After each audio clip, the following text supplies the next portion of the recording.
Our story begins with a woman named Young-in and her longtime lover, Tae-chong. Now, Tae-chong was a police officer, but don't let the badge fool you. He didn't have the heart of a hero. Instead, he used his authority as a weapon to commit one crime after another. Greedy for wealth, Tae-chong hatched a sinister plan with Young-in. He would introduce her to his old friend, Mr. Park, so she could marry him and steal his fortune. Mr. Park was a widower who had been raising his young daughter, Seol-ae, all by himself. When he met Young-in, he was immediately blinded by her beauty and her perfectly crafted, elegant persona. Little Seol-ae, who had been longing for a mother figure for years, saw how much her father loved Young-in and gave the union her full, innocent support. At their first meeting, Young-in played the part of a loving mother perfectly. Soon, Park and Young-in were married. But Young-in didn't want a happily ever after. She wanted every penny Park owned. The betrayal started on their wedding night. While they were at the hotel, Young-in waited for Park to fall fast asleep before sneaking out to meet her lover, Tae-chong. Park remained completely in the dark, thinking he had married a virtuous, kind woman. He had no idea he had actually invited a venomous snake into his home. The entire marriage was a trap set by Young-in and Tae-chong to seize Park's massive inheritance. To clear her path, Young-in began removing anyone who stood in her way the moment she moved in. She immediately targeted the family's longtime maid. After framing the poor woman for stealing jewelry, Young-in kicked her out of the house. Heartbroken at leaving Seol-ae behind, the maid secretly left her contact information with the little girl, telling Seol-ae to call her whenever she could. One day, Seol-ae came home excited to see the woman she now called mom, only to find a massive shock. Young-in, who claimed she had never been married, had moved her own daughter, Jurian, into the house. While Seol-ae was reeling from this, she realized the maid who had raised her was gone. Seol-ae burst into tears, screaming in frustration, and ran to find her father to tell him the truth. When Park heard that Young-in had a secret daughter, he knew something was terribly wrong. He tried to call her to demand an explanation, but Young-in was too busy celebrating at a hotel with Tae-chong to pick up the phone. After calming Seol-ae down, Park went to the hotel, only to run directly into Young-in and her lover right outside the entrance. Caught red-handed, Young-in and Tae-chong tried to scramble for an excuse, but Park wasn't a fool. He refused to believe a single word. Devastated and broken, he threatened to call the police. In a moment of pure desperation, Young-in brought him a glass of water laced with sleeping pills. Earlier, she had tried to trick Seol-ae into drinking drugged milk, but Seol-ae, sensing her father's distress, had stayed alert and refused to drink it. From the shadows, Seol-ae watched everything. Park eventually lost consciousness, lying there like a lamb to the slaughter. When Tae-chong found himself unable to pull the trigger, Young-in took matters into her own hands.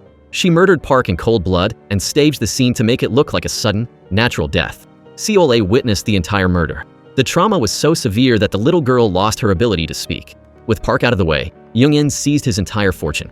She quickly grew impatient with Seol-ae, putting on a fake saintly act, claiming she was only keeping the girl out of the kindness of her heart and demanding that soon it be grateful. Unable to speak, Seol-ae could only scream in silent rage. Meanwhile, Tae-chong was itching to move in and enjoy Park's wealth. Before Park's body was even cold, the two were already living together openly. This crazy couple spent their days gleefully counting Park's money and planning their luxurious future. But Young-in saw Seol-ae as a ticking time bomb. She began plotting a way to get rid of the girl for good. Seol-ae overheard their conversation and, paralyzed with fear, fled into the night. After wandering for days, she collapsed at the gates of an orphanage. A nun rescued her, but when Seol-ae tried to tell her story, she could only make muffled, incoherent sounds. She grew up in that orphanage, finding comfort only in her friends, Jin-ho and another close girl. One day, he rediscovered the slip of paper the old maid had left her and broke down in tears. With Jin-ho's help, she called a number. In her desperation, she still couldn't speak, only sobbed into the phone. Jin-ho took the phone and explained Seol-ae's situation. The maid immediately tracked her down and adopted her. She raised Seol-ae with love for the next 22 years. Flash forward to the present. Seol-ae has grown into a beautiful woman. She is now a talented screenwriter and is dating her childhood friend, Jin-ho. Jin-ho is chasing his dream of becoming a star, working tirelessly at auditions. As for the villains, Young-in changed her name and used Park's stolen millions to become the powerful CEO of a top entertainment agency. Tae-chong has also become a wealthy, influential man. Through ruthless tactics, Young-in is now one step away from making her company the biggest in the industry. Her daughter, Jurian, lives a life of luxury, draped in designer clothes like a spoiled princess. Meanwhile, Jin-ho was desperately trying to catch his big break. He went to a competitive audition for a minor supporting role, but let's be real, he had zero acting experience and no family clout. He thought pure passion would be enough to make him famous, but the industry didn't care. Everyone looked down on him, calling his dreams a total delusion. The only person who stayed by his side through the rejection was Seol-ae, silently supporting him every step of the way. Jin-ho had originally planned to give Seol-ae a beautiful future after he became a star. But then, life threw him a curveball. Seol-ae got pregnant. Instead of being overjoyed about becoming a father, Jin-ho panicked. He was torn. He didn't feel the happiness of a new parent. Instead, he was obsessed with the math of survival, calculating how this would ruin his chances of a good life. Just as Jin-ho was spiraling, he got a call from a director inviting him out for drinks. He was ecstatic, thinking the audition finally gone well. But when he got there, the truth was a slap in the face. The director hadn't called him to offer a job. It turns out that while having dinner with a rich heiress Ju-ryan, the director had mentioned how handsome Jin-ho was. Curious and bored, Ju-ryan decided to summon him just for her own entertainment. Jin-ho's hopes were shattered. He refused to be a rich girl's toy and lashed out, calling them out for trampling on people's dreams just because they had money. But here's the crazy part. Instead of being offended, Ju-ryan fell for him at first sight because of his fire. When he told her he already had a girlfriend, it only made her more obsessed. She loved taking things from others, and she decided right then and there that she was going to steal him. As Jin-ho stormed out, Ju-ryan pulled a classic mean girl move. She intentionally spilled red wine on herself and framed him for it. She demanded he pay for the expensive dress or the cleaning bill. Knowing he couldn't afford a single cent, frustrated and humiliated, Jin-ho walked away, his pride in tatters. He ended up working a soul-crushing part-time job at a convenience store just to survive. Seeing how much they were struggling, Seol-ae's best friend stepped in. She actually went out and bought a proposal ring and a wedding dress for Seol-ae herself. She loved Seol-ae like a sister and told Jin-ho it was time to man up and take responsibility for the woman who had sacrificed everything for him. Jin-ho knew she was right. Since his dreams of stardom seemed dead anyway, he figured marrying Seol-ae was a decent enough backup plan. He spent time carefully setting up a romantic proposal. But when the big moment came, and Seol-ae arrived at the spot, Jin-ho was nowhere to be found. Why? Because Ju-ryan had called him. This time, she revealed her true identity. She was the daughter of the CEO of the biggest entertainment agency in the country. Seeing a golden ladder to the fame he always wanted, Jin-ho gave in to the temptation. He completely forgot about Seol-ae, who was waiting in the cold for her proposal, and instead followed Ju-ryan to a high-end party. But his insecurity flared up again. At the party, he felt like everyone was looking down on him, treating him like a low-rent trophy. Furious and feeling small, Jin-ho left the party. He was in a total mental breakdown, caught between his morals and his greed. In the end, he made the ultimate choice. He betrayed Seol-ae and sold his soul, spending the night with Ju-ryan. The next day, Ju-ryan kept her promise and took him to meet a commercial director for an audition. Seeing how close the director and Ju-ryan were, Jin-ho's hope for a new life started to spark again. But there was one problem. Ju-ryan didn't actually have the final say. Her mother, Young-in, did. Young-in was initially furious that her daughter was trying to sneak a nobody into the company. But the second she saw Jin-ho's face, her heart skipped a beat. He was the spitting image of her first love. Young-in quickly masked her shock with a cold, heartless stare. She bluntly told Jin-ho that without money or powerful connections, he should give up on ever making it. Just like that, his golden dream was crushed again. He felt humiliated, cheated, and sick with the realization of what he'd done. Overwhelmed by the guilt of betraying Seol-ae for nothing, he got drunk and sobbed his heart out. Despite everything he had put her through, Seol-ae didn't hold a grudge. She found him in his darkest moment and comforted him. For Jin-ho, her kindness was the only thing keeping him from drowning. To make up for his betrayal, Jin-ho decided to marry Seol-ae as soon as possible. The two were in total wedding prep bliss, and Jin-ho seemed to have accepted his fate, cutting off all contact with the heiress, Ju-ryan. But just as Seol-ae was soaking in the happiness of finally becoming his wife, a total catastrophe struck. During Taechong's birthday party, things turned ugly. He caught Young-in meeting with another man and flew into a jealous rage. A massive fight broke out, and Taechong lost all control, hurling insults at Young-in, calling her filthy and loose, and cruelly bringing up the fact that she was a murderer. Young-in, already haunted by her crimes, woke up in the middle of the night from a terrifying nightmare. Shaken by her shameful past, she hopped in her car and drove into the night just to clear her head. You see, years ago, Young-in was a bad girl who ended up in a police station.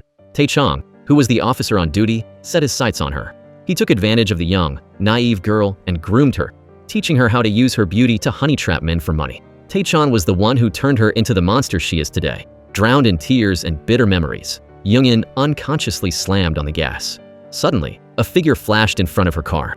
Before she could hit the brakes, bam, she hit him. Trembling, she got out of the car to check the body. To her horror, the man lying there was Jin-ho. Seeing that he was still breathing, but terrified that a police report would spark an investigation and ruin her company's reputation, Young-in made a chilling choice.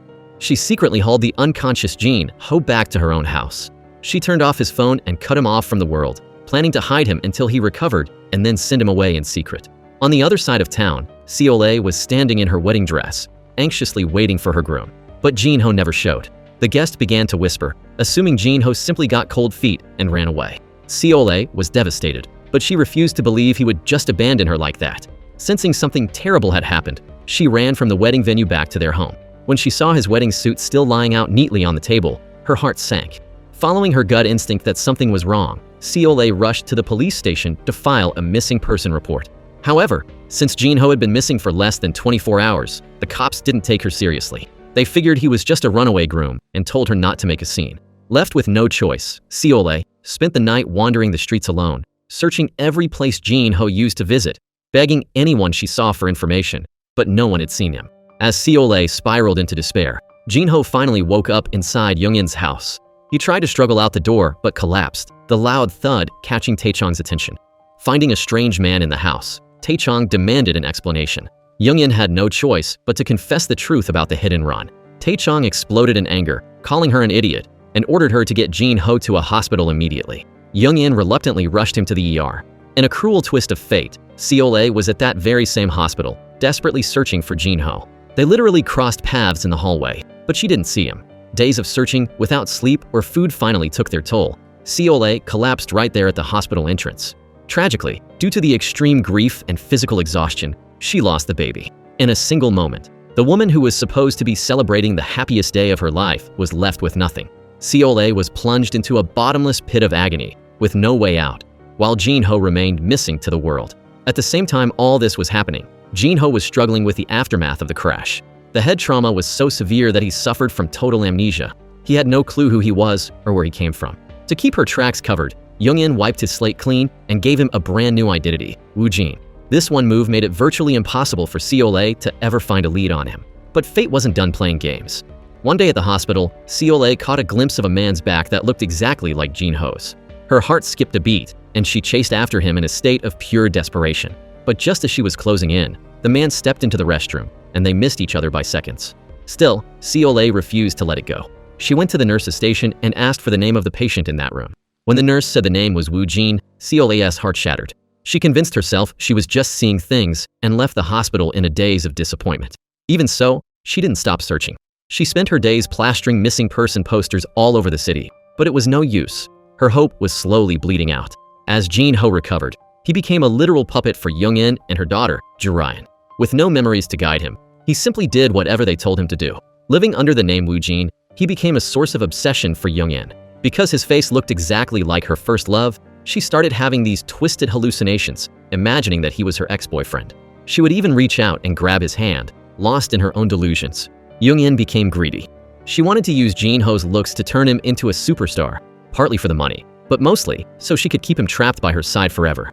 Since both mother and daughter were obsessed with him, they teamed up to convince Tae-chong to let Jin-ho live in their house and secretly train him to be the agency's mystery weapon. Tae-chong wasn't happy about it, but he couldn't change their minds, so he eventually just closed his eyes to the whole situation and let it happen. Young-in went all in on her plan, putting Jin-ho through grueling professional training. Jurayan was thrilled, watching him transform into a polished, handsome idol right before her eyes. Under Young-in's constant pressure, Jin-ho completed his training. Both women were certain he was going to be a massive hit, but inside, Jin-ho felt a deep, dark void. The fact that he had no memory of his past was eating him alive. He tried to resist, begging to search for his real identity, but Young-in's motherly mask slipped. She threatened him with cold authority, saying, "I built you from nothing, and I can destroy you just as easily." She warned him that if he wanted to keep his new, luxurious life, he had to stop digging into the past. Terrified of returning to a life of poverty and nobodiness, Jin-ho lost his nerve and stopped asking questions. Before long, he became the agency's ace and started filming high-end commercials. When the first commercial aired, it was a sensation. Young-in was over the moon. Jurayan stood by her side, looking at Jin-ho with a gaze that was pure obsession. Even the cynical Tae-chong was impressed by the results. Seeing the potential for massive profit, his attitude toward Jin-ho did a total 180-degree turn. But that night, the drama reached a boiling point. Jurayan snuck into Jin-ho's room and hugged him from behind. Taking advantage of his memory loss, she whispered a pack of lies into his ear, telling him about the night they spent together and claiming they were actually a couple. As she held him tight, Young-in happened to walk by the room. She froze when she saw them together and quietly backed away. She was in total shock, and she made a silent vow. There was absolutely no way she was going to let her own daughter have the man she was obsessed with. Jin-ho was now living a total lie. Even though he believed Ju Ryan's claims that they were soulmates, his subconscious was screaming. He started having these strange, recurring dreams about a woman who was clearly the most important person in his life. In the dream, she would call out to him as Appa, pleading with him to come back to where he belonged. But no matter how hard he tried, her face remained a blurry mystery. Now, here's where it gets really twisted. Both this mother and daughter were obsessed with the same young man they were raising in their home. Young-in was so driven by greed that she actually forced Jin-ho to sell himself, making him serve rich, older women to bring in more cash. Remember, the only reason she even brought Jin-ho home after hitting him with her car was that he looked exactly like her first love. But soon, her daughter Ju Ryan fell head over heels for him too. When Jin-ho finally woke up with total amnesia, Young-in, the CEO of a major entertainment agency, decided to mold him into a superstar. But as his career took off, Jin-ho's doubts grew. Those dreams of the mystery girl wouldn't stop, and no matter how much Ju Ryan insisted they used to be lovers, Jin-ho felt absolutely nothing for her. He had zero sense of familiarity when she touched him. Young-in, meanwhile, was turning green with jealousy watching Ju Ryan hover around him. She eventually sat Jin-ho down and gave him a professional warning. If he wanted to be a star, he had to be the perfect man, which meant he was strictly forbidden from having a girlfriend.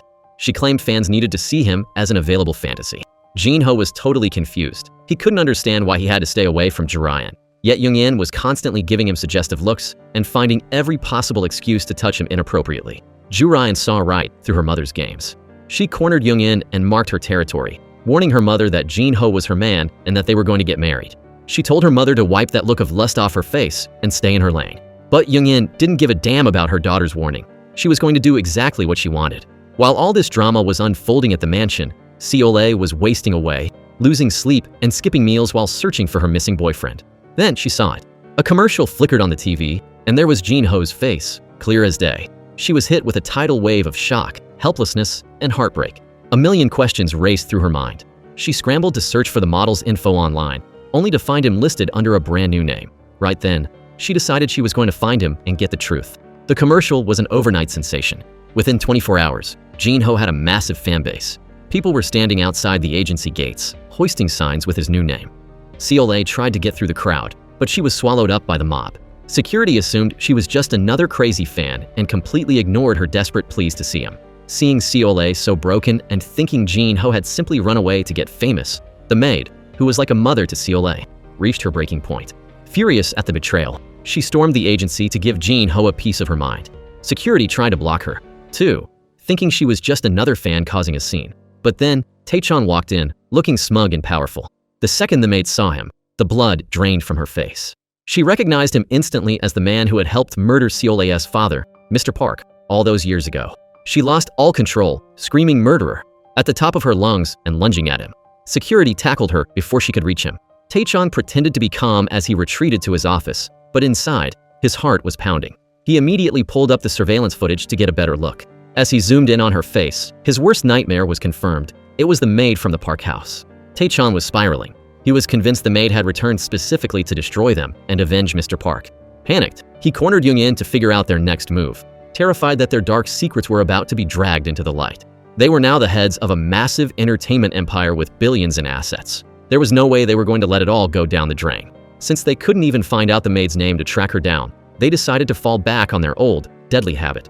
They were going to kill her to keep her quiet. Tae-chang sent his goons to find her house, but since he didn't even have a name to work with, the search hit a dead end, leaving them both paralyzed with anxiety. Sensing that the walls were closing in, Tae-chang started looking for an exit strategy, and his love for Young-in quickly turned to ice.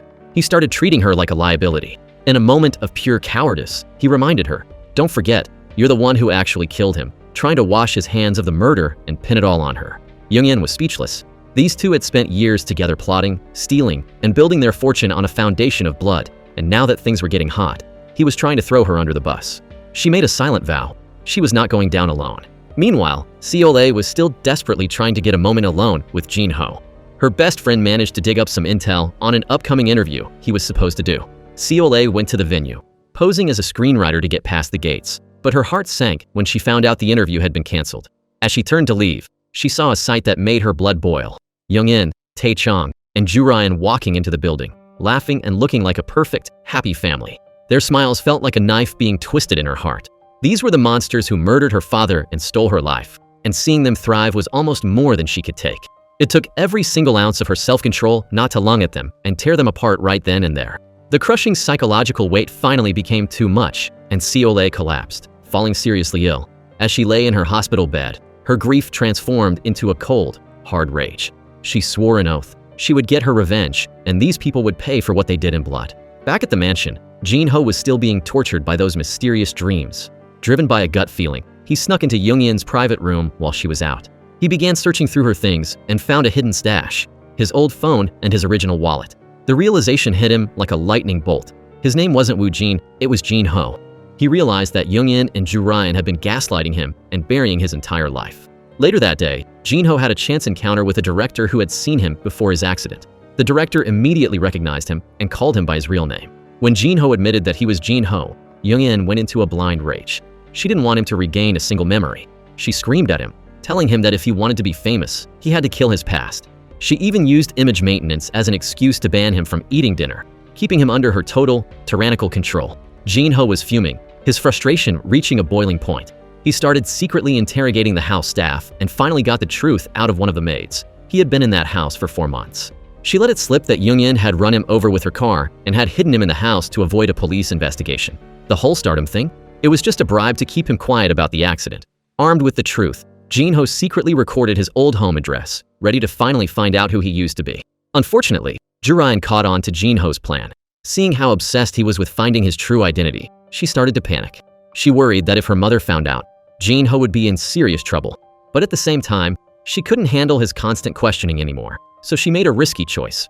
She decided to help him hide his tracks and took him to see his old home. When Jin-ho stood in front of the rundown, crumbling shack he used to live in, the harsh reality hit him like a ton of bricks. He was poor. This revelation crushed whatever stubborn pride he had left about finding his true self. The Jin-ho of today had grown used to a life of luxury and silk sheets. He had absolutely no desire to go back to that life of poverty. To make things even more final, a drunk neighbor recognized him. Jin-ho asked the man if he had any family left. When the neighbor told him he was an orphan with no one, Jin-ho actually felt a wave of relief. He decided right then and there to turn his back on his tragic past forever. But here's the heartbreaking part. Seole had arrived at the house at that exact same time. Jin-ho didn't even notice her. He just turned and walked away with total indifference. Seeing him act like a stranger broke Seole's heart. She was convinced that he had intentionally abandoned her to chase his dreams of fame. In a fit of pure despair and rage, Seole took her wedding dress and shredded it to pieces. She made a vow to the universe. She would become the greatest screenwriter in the industry and trample every single person who hurt her under her feet. Fueled by a cold desire for revenge, Seole channeled all her pain into her work. Her script, titled Poker Face, won a massive award and became the hottest property in the industry, with every production company fighting to get their hands on it. Seole decided to partner with the director who had been in contact with her, but she had a list of non-negotiable demands. Jin-ho must be the male lead, Young-in's company must be the producer, and she, the writer, would have absolute authority over the script, with 0 changes allowed. Young-in was fuming when she heard the terms. She mocked Seole, calling her an arrogant newbie who was way too full of herself. But the director was obsessed with the script's potential and refused to work with anything else. Despite her resentment, Young-in finally caved and agreed to sign the contract. When the day for the official signing arrived, Seole was terrified that meeting Young-in face-to-face would blow her cover. She sent her best friend to act as her representative and sign the papers for her.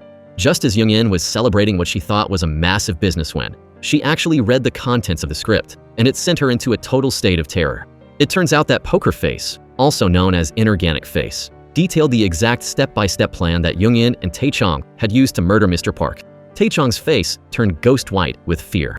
Young-in was in a full-blown panic, desperately trying to figure out who could have leaked their darkest secrets.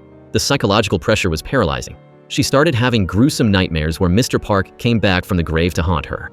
Unable to handle the mental torture, she decided she wanted to pull the plug on the entire movie. Everyone around her was baffled. The movie was a guaranteed masterpiece that everyone loved. If Young-in walked away now, she would not only lose the project to a competitor, but she'd also have to pay a massive fortune in breach of contract fees. But her fear was stronger than her greed. She refused to make a final decision until she met the screenwriter in person. Ju Ryan was absolutely livid with her mother's cowardice. She knew that if they finished this film, their agency would become the #1 company in the country. She couldn't believe her mother was about to throw away their golden ticket over a bad feeling. Everything was finally ready to go, and just as the trap was set, Young-in tried to pull the plug. She knew exactly how dangerous this script was, but after agonizing over it, her ambition won out. She decided to make a massive gamble, betting that no one would realize this fictional movie was actually the true story of her own crimes. Ignoring Taechan's warnings, she pushed the production into high gear. One night, Young-in returned home exhausted, only to find Jin-ho sneakily eating a bowl of instant ramen. She absolutely lost it. To her, he wasn't a person, he was a high-end product. "You're a star," she screamed. "You aren't even allowed to eat regular food, let alone cheap noodles." Thinking about how much money and reputation she had risked to make him the lead in this movie, her rage boiled over. She slapped Jin-ho hard across the face, reminding him with ice-cold cruelty, "You belong to this company. You aren't your own person. You don't even have the right to choose your own meal." Feeling humiliated and trapped, Jin-ho was comforted by Jirayan, who took him out to a real restaurant to cheer him up. By total coincidence, Seole and her best friend were eating at the same place. Seole couldn't take her eyes off Jin-ho. Her friend, sensing the tension, pulled Seole over and intentionally sat them at Jin-ho's table.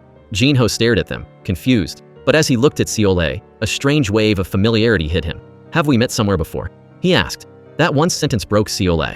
All the months of pain, abandonment, and suppressed longing came crashing down. She burst into tears right there. Terrified she would lose control and blow her cover, she fled the restaurant without saying a word. But that encounter changed everything. Seole's friend realized Jin-ho wasn't a cold-hearted traitor. He was likely suffering from amnesia. Finding out that the man she loved hadn't intentionally dumped her filled Seole with a new sense of hope and a burning desire to find the truth. Initially, she had avoided the script readings to stay away from Young-in, but after seeing a photo of Jin-ho on set, she couldn't stay away any longer. She rushed to the filming location just to be near him. Meanwhile, the director, Jirayan, started getting suspicious. He noticed the way Seole looked at Jin-ho. It was too intense, too passionate. It sparked a wave of jealousy in him. The drama moved to the big stage at the official press conference for Poker Face. It was a total nightmare for the villains. Taechang spotted the maid again, lurking in the crowd. But even worse, Young-in saw a ghost from her past, the doctor she had bribed years ago to falsify Mr. Park's death certificate as a heart attack. The doctor stared her down with pure hatred in his eyes. Young-in panicked and chased after him, but he vanished into thin air. She tried to gaslight herself, whispering that it was just a hallucination and that the doctor had moved abroad years ago and couldn't possibly be back. But the walls were closing in. Taechang, sensing the ship was sinking, decided to look out for himself. He turned on Young-in, refusing to invest another cent into her agency. He told her the company was originally just a front for his own tax evasion anyway and didn't care if it failed. He looked her in the eye and gave her a disgusting solution. "If you need money, sell your body to get investors. Don't expect a dime from me." With the production budget running dry, Young-in decided to take Taechang's advice, but she wasn't going to sell herself. She was going to sell Jin-ho. A wealthy tycoon had offered her billions in investment if Jin-ho would date his daughter for a few days. Not knowing the true nature of the meeting, Jin-ho dressed up and went to meet the partner.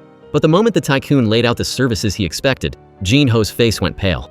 He couldn't believe Young-in was literally trying to pimp him out to save her company. Disgusted and furious, he walked out. Young-in didn't see the big deal. To her, having a few dates for a few billion was the easiest job in the world.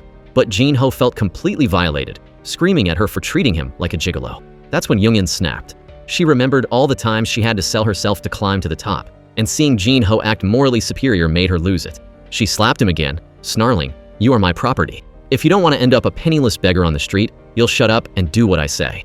Throw away your pride, bow your head, and go make me some money." Because Seole now knew about Jin-ho's amnesia, her hatred for him completely melted away. She realized he wasn't a traitor. He was a victim. She had her best friend secretly smuggle a phone to him, using the excuse that she was the screenwriter and needed to discuss the script with her lead actor. For Jin-ho, who had been living under the suffocating micromanagement of Young-in and Jirayan, Seole's kindness was like a lifeline for a drowning man. He couldn't help but pour his heart out to her, confessing that he had lost every single memory of his life after a car accident. Seole finally had the answers she'd been searching for. She didn't want to scare him off, so she kept their past relationship a secret, choosing to stay by his side as a friend until his memories returned naturally. Jin-ho is incredibly lonely with no real friends to turn to. He began chatting with Seole constantly, even sneaking out of the mansion in the middle of the night just to see her. He felt an undeniable soul connection to her and suspected they had a history, but Seole kept her poker face on and wouldn't admit it. Meanwhile, back at the office, Young-in tried her pimping tactics again. This time, she only asked Jin-ho to have dinner with a wealthy older socialite, but Jin-ho stood his ground and refused. Young-in flew into a blind rage. Jirayan, hearing that her mother was trying to sell Jin-ho out like a gigolo again, had a massive screaming match with Young-in, warning her mother never to touch him like that again. But things took a turn when Ju Ryan discovered Jin Ho's secret phone. She cornered him, demandingly asking where it came from. Jin Ho, fed up with being treated like a prisoner, ignored her and walked away. Ju Ryan's suspicions immediately landed on Seole. She had noticed the way Seole looked at Jin Ho during rehearsals and decided to watch them like a hawk. Her instincts were right. During a script reading session, she caught Jin Ho and Seole meeting secretly on the rooftop, looking way too close for comfort. Ju Ryan was obsessed. She wasn't going to let anyone else have him. She thought about telling her mother, but she was afraid Jin Ho would hate her for it, so she bit her tongue and pretended to ask him where he'd been. Jin Ho lied straight to her face. Ju Ryan was spiraling with jealousy, convinced Jin Ho was falling for Seole. She tried to act like she didn't care, but when she realized Jin Ho was so desperate to see Seole that he was planning another meeting, she snapped. She confronted him, demanding to know who he was going to see. When Jin Ho refused to answer, her suppressed rage exploded. She snatched the secret phone from his hand and smashed it into pieces on the floor. The sound of the crash brought Young-in running. Seeing the shattered phone, she realized Jin Ho had been keeping secrets behind her back. She demanded to know where the phone came from, and Jin Ho was forced to admit it was his. He tried to make up a lie, but Young-in saw right through it. In a fit of fury, she slapped Jin Ho so hard his face started to bleed. She snarled at him, reminding him that for the next 5 years, he was her property. He had zero freedom and was forbidden from seeing anyone without her permission. Ju Ryan watched, her heart breaking for the man she claimed to love, even though she was the one who started the fire. With the show about to start filming and the lead actor now sporting a bloody injury, Young-in realized she had gone too far, and the phone issue was dropped for the moment. But she had bigger problems. The production was bleeding money. She had been everywhere looking for investors, but everyone turned her down. She started obsessively cutting costs at the agency, even micromanaging how many water bottles the staff drank. Everyone was miserable under her tyranny. Still, these were small savings. She needed to slash the production budget of the drama. She tried to schedule a meeting with a mystery screenwriter, but Seole kept blowing her off. Young-in felt insulted, calling Seole rude and disrespectful. But as she was stomping out of the office, she ran straight into Seole. Young-in tried to flex her power, bragging about how she'd been on the covers of major magazines and was a public figure who deserved respect. Seole didn't blink. She coldly replied that she never read trashy tabloids, so she had no idea who Young-in was. Young-in's massive ego was absolutely crushed. She screamed at Seole in front of the entire staff, only realizing after Seole walked away that she had probably just insulted the woman who held the fate of her company in her hands. Knowing the drama was a guaranteed hit, Young-in turned to Tae-chong one last time, hoping his advertising agency would invest. But Tae-chong was a greedy bean counter. He wanted all the profit from the ads without putting a single cent of his own money into the production. He looked at her and told her she wasn't getting a dime. Since Young-in and Tae-chong couldn't agree on the money, she was forced to look for a miracle, and she found one. The director's mother heard the production was running out of cash and decided to step in as the lead investor. But she wasn't doing this out of the goodness of her heart. This woman was actually the ex-wife Tae-chong had brutally abandoned years ago. Young-in, completely clueless, was over the moon. She thought she'd just landed a whale investor without even trying. She immediately started plotting how to suck up to this wealthy woman, even dreaming of setting up her daughter, Ju Ryan, with the director to secure their family's future. Little did she know that the investor was fueled by pure hatred. Every time she looked at Young-in, she saw the woman who stole her husband. Young-in invited her over for dinner, and the ex-wife made sure to dress to kill. She wanted to see the look on Tae-chong's face when he realized who she was. When she walked in, Tae-chong nearly choked. He was so terrified he couldn't even look her in the eye. Meanwhile, Jin Ho was at his breaking point. Young-in's constant micromanagement was making him feel like he was drowning, so he fled the mansion to find comfort with Seole. Ju Ryan went to his room to bandage his injury, but when she found it empty, she saw red. She didn't have Seole's number, so she called the director, Ju Ryan. Ju Ryan already had a crush on Seole, so he used the excuse of the show's success to head over to her apartment. Seole was already panicked because she knew Jin Ho was on his way, so when Ju Ryan called, she tried to play it cool. Ju Ryan was listening in, but she couldn't get any solid info out of Seole, though Seole's suspicious silence spoke volumes. Terrified Jin Ho would show up while the director was there, Seole practically kicked Ju Ryan out. Ju Ryan sensed something was up, but he left anyway. However, as he walked out, he saw Jin Ho sneaking into Seole's apartment. Stung by jealousy, he forgot something and went back to check. Seole pretended she was in the middle of a shower, but Ju Ryan saw right through the lie. He knew Jin Ho was in there. Disappointed and hurt, he left without exposing them. But Ju Ryan wasn't going to let it go. She tracked down Seole's address and stormed the apartment, screaming at Seole to stay away from her man. Seole didn't flinch. She knew she held all the cards now as the star screenwriter. She looked Ju Ryan in the eye and threatened to blow the whole project up.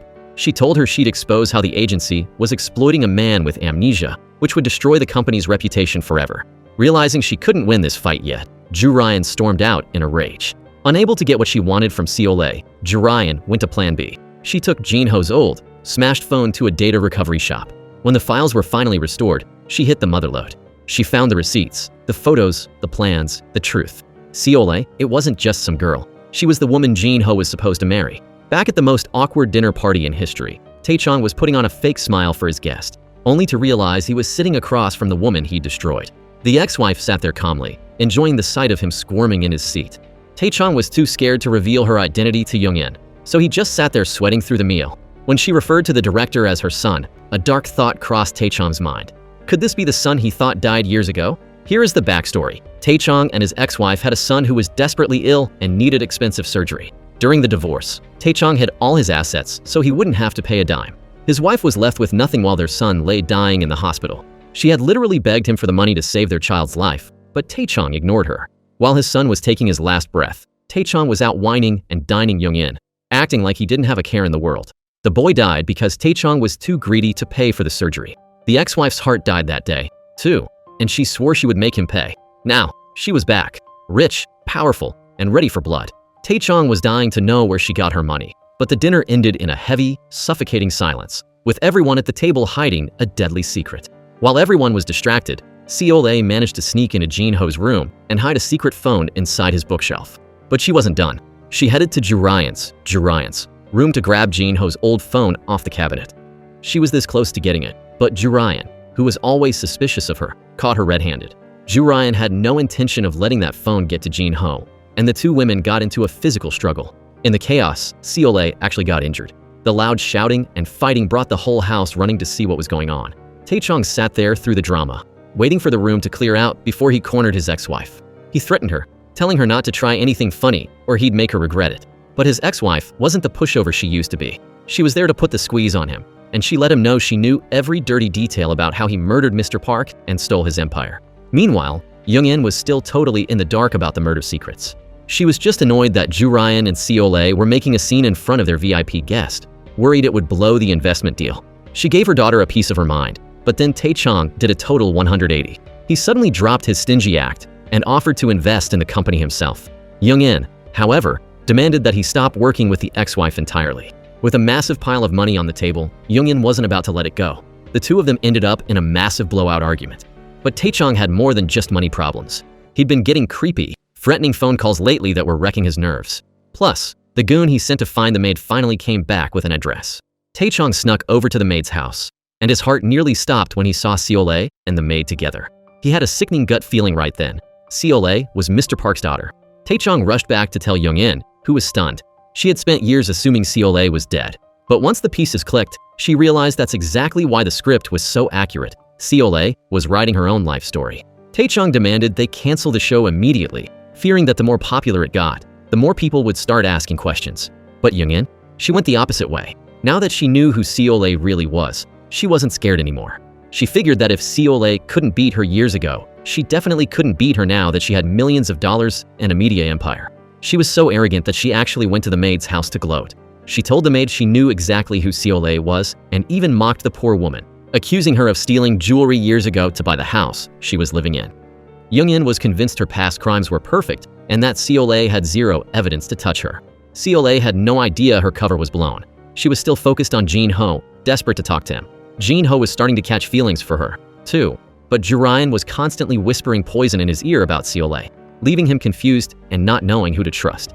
Just then, a phone started ringing from inside his bookshelf. Jin-ho found it and saw that Seol-ae was calling. Overwhelmed and confused, he decided it was best not to answer just yet. But Seol-ae didn't give up. She kept calling, desperate to explain everything. Jin-ho sat there, staring at the vibrating phone, his mind racing. Then, Ju-ryan walked in. She saw the phone buzzing on the table and knew instantly this was Seol-ae's doing. She was terrified that if Seol-ae kept getting close to him, his memory would come flooding back and her fake perfect life would be over. She wasn't about to play bridesmaid in someone else's love story.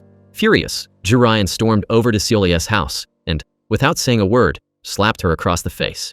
She stood there like a psycho, screaming at Seol-ae to stay away from Jin-ho. Seol-ae took the hit and didn't fight back.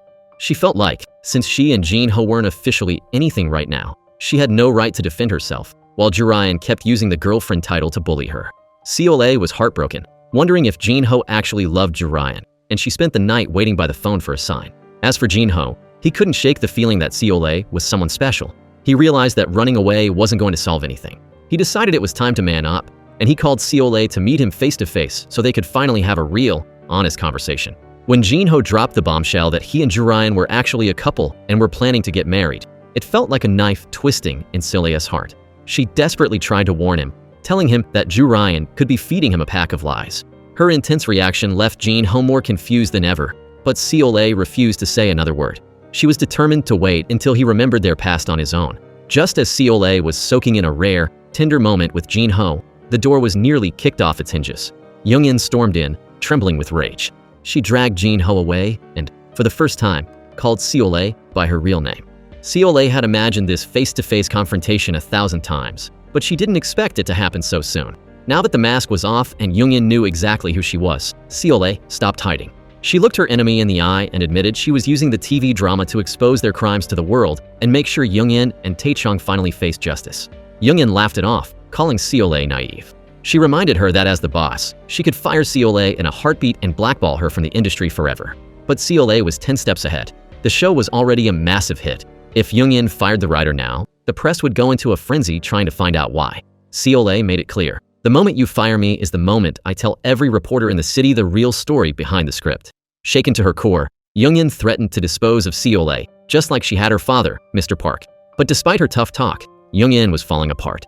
She turned to the bottle to numb the fear, sobbing about how she regretted the day she ever met Tae-chong and fell into this bottomless pit of crime. Seeing her in such a pathetic state, Tae-chong actually felt a rare moment of pity and tried to comfort her. That's when Young-in dropped a secret she had been carrying for years. She realized that Tae-chong was the one who actually killed Mr. Park. On that fateful night, Tae-chong had pretended he couldn't go through with it, making it look like the murder hadn't happened yet. So Young-in would go into the room and do it herself. But when she got there, Park had already stopped breathing. It was all a trap set by Tae-chong to get blood on her hands, so he could control her forever and make sure she never betrayed him. Determined to take back control, Young-in decided to fire Seol-ae anyway. She planned to hire a ghostwriter to rewrite the ending to her liking. Seol-ae fired back with a final warning. If Young-in dared to trample on her work, she would publish the unfiltered, detailed truth of what they did to her father for the whole world to see. The more they fought her, the more Seol-ae knew she was winning. Every time they panicked, she knew she was one step closer to her revenge. Later, Jin-ho asked to meet Seol-ae, and she was overjoyed. But Tae-chong, driven by his own dark impulses, had already hired a professional hitman to take Seol-ae out. Just as the assassin moved in, Jin-ho appeared out of nowhere and saved her, but he was injured in the struggle. Seol-ae was terrified for him, and so were Young-in and Ju Ryan. The mother and daughter stormed Seol-ae's house and aggressively dragged the wounded Jin-ho away. Seol-ae could only watch in agony as the man she loved was taken by the very people who destroyed her life. He was nothing more than a puppet in their hands. Because of Jin-ho's injury, production on the drama ground to a halt. The director, John, suspected the injury was Seol-ae's fault. He was deeply in love with Seol-ae and didn't want her involved with Jin-ho anymore, so he finally confessed his feelings to her. But Jin-ho didn't back down. Even without his memory, he made his feelings for Seol-ae clear. The two men stood their ground in a jealous standoff, a conversation that Ju Ryan happened to overhear. Terrified that Jin-ho was falling for Seol-ae even without his memories, Ju Ryan decided she needed to make him hers permanently. To seal the deal, she snuck into Jin-ho's bed in the middle of the night. The next morning, Tae-chong opened the door and lost his mind when he saw his daughter in bed with Jin-ho. He actually pulled his hoon and was ready to shoot Jin-ho on the spot. Jin-ho woke up completely dazed, having no idea how Ju Ryan even got into his room. The chaos woke Young-in, and she was beyond livid. She hated seeing her daughter obsessed with Jin-ho, but Ju Ryan was stubborn. She insisted she was going to marry him no matter what. Tae-chong, having a soft spot for his daughter, eventually gave in and stopped opposing the relationship. But Young-in was now the one standing in the way, and for a terrifying reason. While Jin-ho was being treated for his injury, she noticed a mole on his stomach that was identical to the one her long-lost son had. A horrific thought began to haunt her. Is Jin-ho actually the son she had with her first love? If that were true, Jin-ho and Ju Ryan would be half-siblings, meaning they could never marry. This was a secret Young-in couldn't let Tae-chong ever find out. But before she could even start investigating Jin-ho's true bloodline, Tae-chong was already rushing to get the wedding started. Young-in began throwing out every excuse she could think of to stop the marriage, trapped in a nightmare of her own making. Jin-ho was absolutely not on board with marrying Ju Ryan. He was beyond disgusted by her desperate bed tactic, but Ju Ryan didn't care. She didn't believe there was a man on earth that money couldn't buy. She looked him in the eye and gave him a cold ultimatum. Her parents' empire would eventually belong to her, and if he became her husband, he'd reach the absolute peak of fame and fortune overnight. Living with these two women was driving Jin-ho to the edge of insanity. However, because of his memory loss, he felt trapped. He kept hearing Joo-ryan claim they had been in love for years and that it was finally time to tie the knot. But every time Jin-ho pressed her for details, like when exactly they got engaged or where the wedding was supposed to be, Joo-ryan would dodge the questions. Whenever she felt cornered by his suspicion, she would flip the script and play the victim, screaming at him for not trusting her. Meanwhile, Young-in was still haunted by her own suspicions. She secretly swiped a few strands of Jin-ho's hair for a DNA test. When the results came back showing he wasn't her son, she let out a massive sigh of relief. With that problem out of the way, it was back to business as usual. Young-in shifted into high gear to turn Jin-ho into a megastar, and she wasn't about to let a good crisis go to waste. Even though Tae-chong had been the one who tried to have Seol-ae killed, Young-in twisted the story. She ignored Tae-chong's protests and called in the paparazzi to spin a narrative about Jin-ho being a hero who saved a woman's life. Tae-chong was fuming, terrified that the media attention would lead to a police investigation that would land him in a cell. But Young-in didn't give a damn. If it made money, she was doing it. Thanks to her manipulation, the Amnesiac actor's endorsement fees skyrocketed to a staggering $700,000 per ad. Jin-ho hated being used as a PR pawn, and his resentment for Young-in grew every day. Joo-ryan was constantly hovering over him, acting like the perfect, caring partner, but Jin-ho's mind was somewhere else. He was thinking of Seol-ae. He craved the sound of her voice. His heart was pulling him toward her, whether he remembered her or not. Seeing him slip away, Joo-ryan ran to her father for help. Tae-chong, with his hair-trigger temper, cornered Jin-ho and basically threatened to shoot him if he didn't cooperate. Terrified for his life, Jin-ho caved. He lied and said he had feelings for Joo-ryan, but just wasn't mentally ready for marriage. Tae-chong didn't care about his mental state. He unilaterally decided the wedding was happening, and Jin-ho didn't dare utter a word of protest.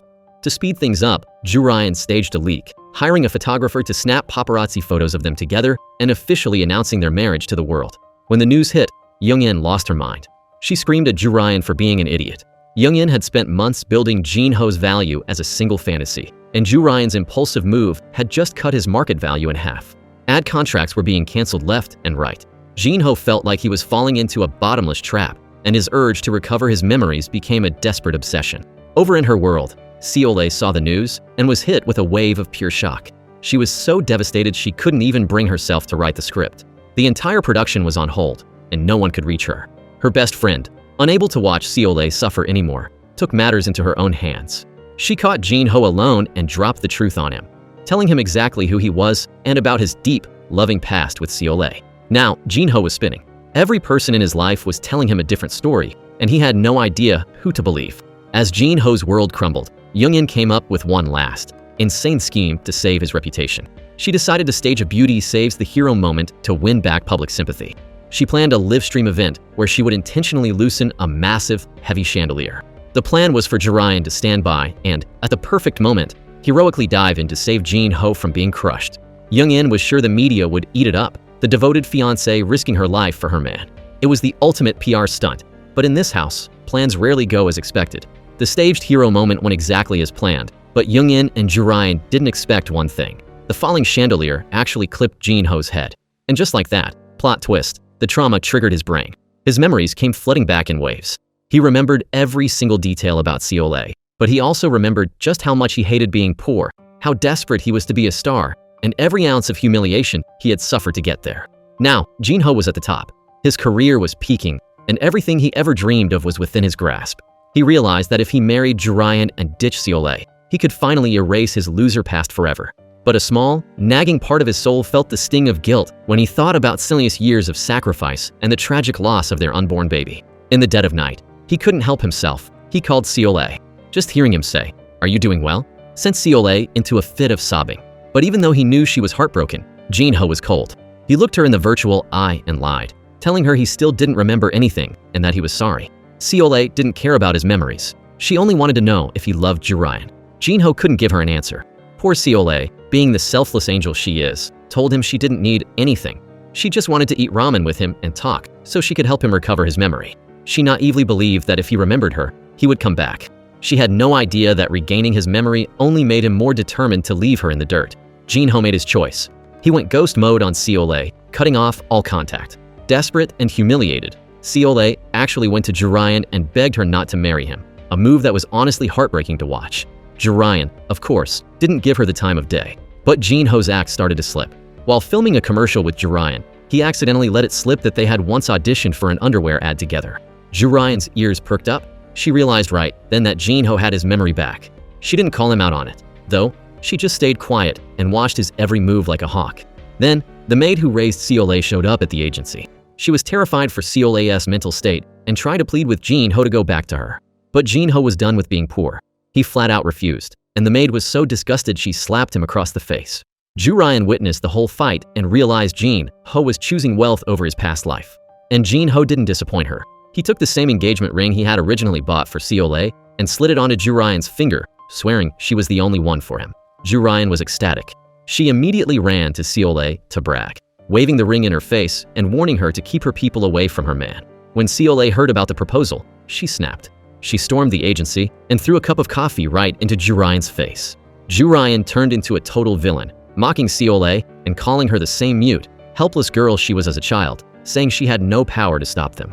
The gloves were officially off. Young-in rushed in to stop the noise, and that's when Jurian dropped the bomb. She told her mother that Seole was actually Jin Ho's original fiancé. Jurian couldn't let the grudge go. She demanded that Jin Ho look Seole in the eye and admit he remembered everything, just to crush Seole's hope once and for all. Jin Ho had been hiding behind his amnesia to mask how terrible a person he was, but Jurian wouldn't let him. She threatened to call off the wedding if he didn't do it. Scared of losing his meal ticket, Jin Ho agreed to break Seole's heart one last time. Seole was thrilled when Jin Ho called her, thinking he had changed his mind. But the reality was a nightmare. Jin Ho looked at her and said, "I remember everything, but we can't go back." To compensate her, he handed her a bag full of cash. He told her it was hush money for her emotional distress and that they were now even. He told her that he had finally become the star he always wanted to be and that his days with her were the part of his life he wanted to forget the most. To him, she represented his failure and the time he had to leech off a woman to survive. Seole couldn't believe it. After all that waiting, this was her reward? Even after he crushed her soul, she still couldn't let go. She literally fell to her knees, begging him not to leave. She couldn't understand how he could be so heartless. They grew up together in that orphanage. He knew her tragic story better than anyone. How could he join the family of the people who murdered her father? Jin Ho looked at her with pure disgust, hating her for trying to play the moral card. He coldly brushed her off, telling her that her revenge was her problem. Her enemies were her enemies, not his, and he simply didn't care anymore. Those final, cruel words from Jin Ho hit Seole like a sledgehammer to the heart. The pain was so overwhelming that her body simply gave up, and she fainted right there on the spot. Now, deep down, Jin Ho did love Seole, but when he looked at his future, he chose his acting career over his soul. His cold-blooded rejection left Seole bedridden and broken. Seeing her so fragile was more than the maid could bear. The maid's daughter, who grew up with Seole and loved her like a biological sister, decided enough was enough. Without telling anyone, she went online and exposed the whole thing, detailing how Jin Ho was a gold digger who abandoned his longtime lover the moment he got a taste of wealth. Within hours, Jin Ho's reputation was in a free fall. Jurian panicked and begged her mother to use their connections to bury the news. But Young-in was calm. She was a shark who knew exactly how to play the PR game.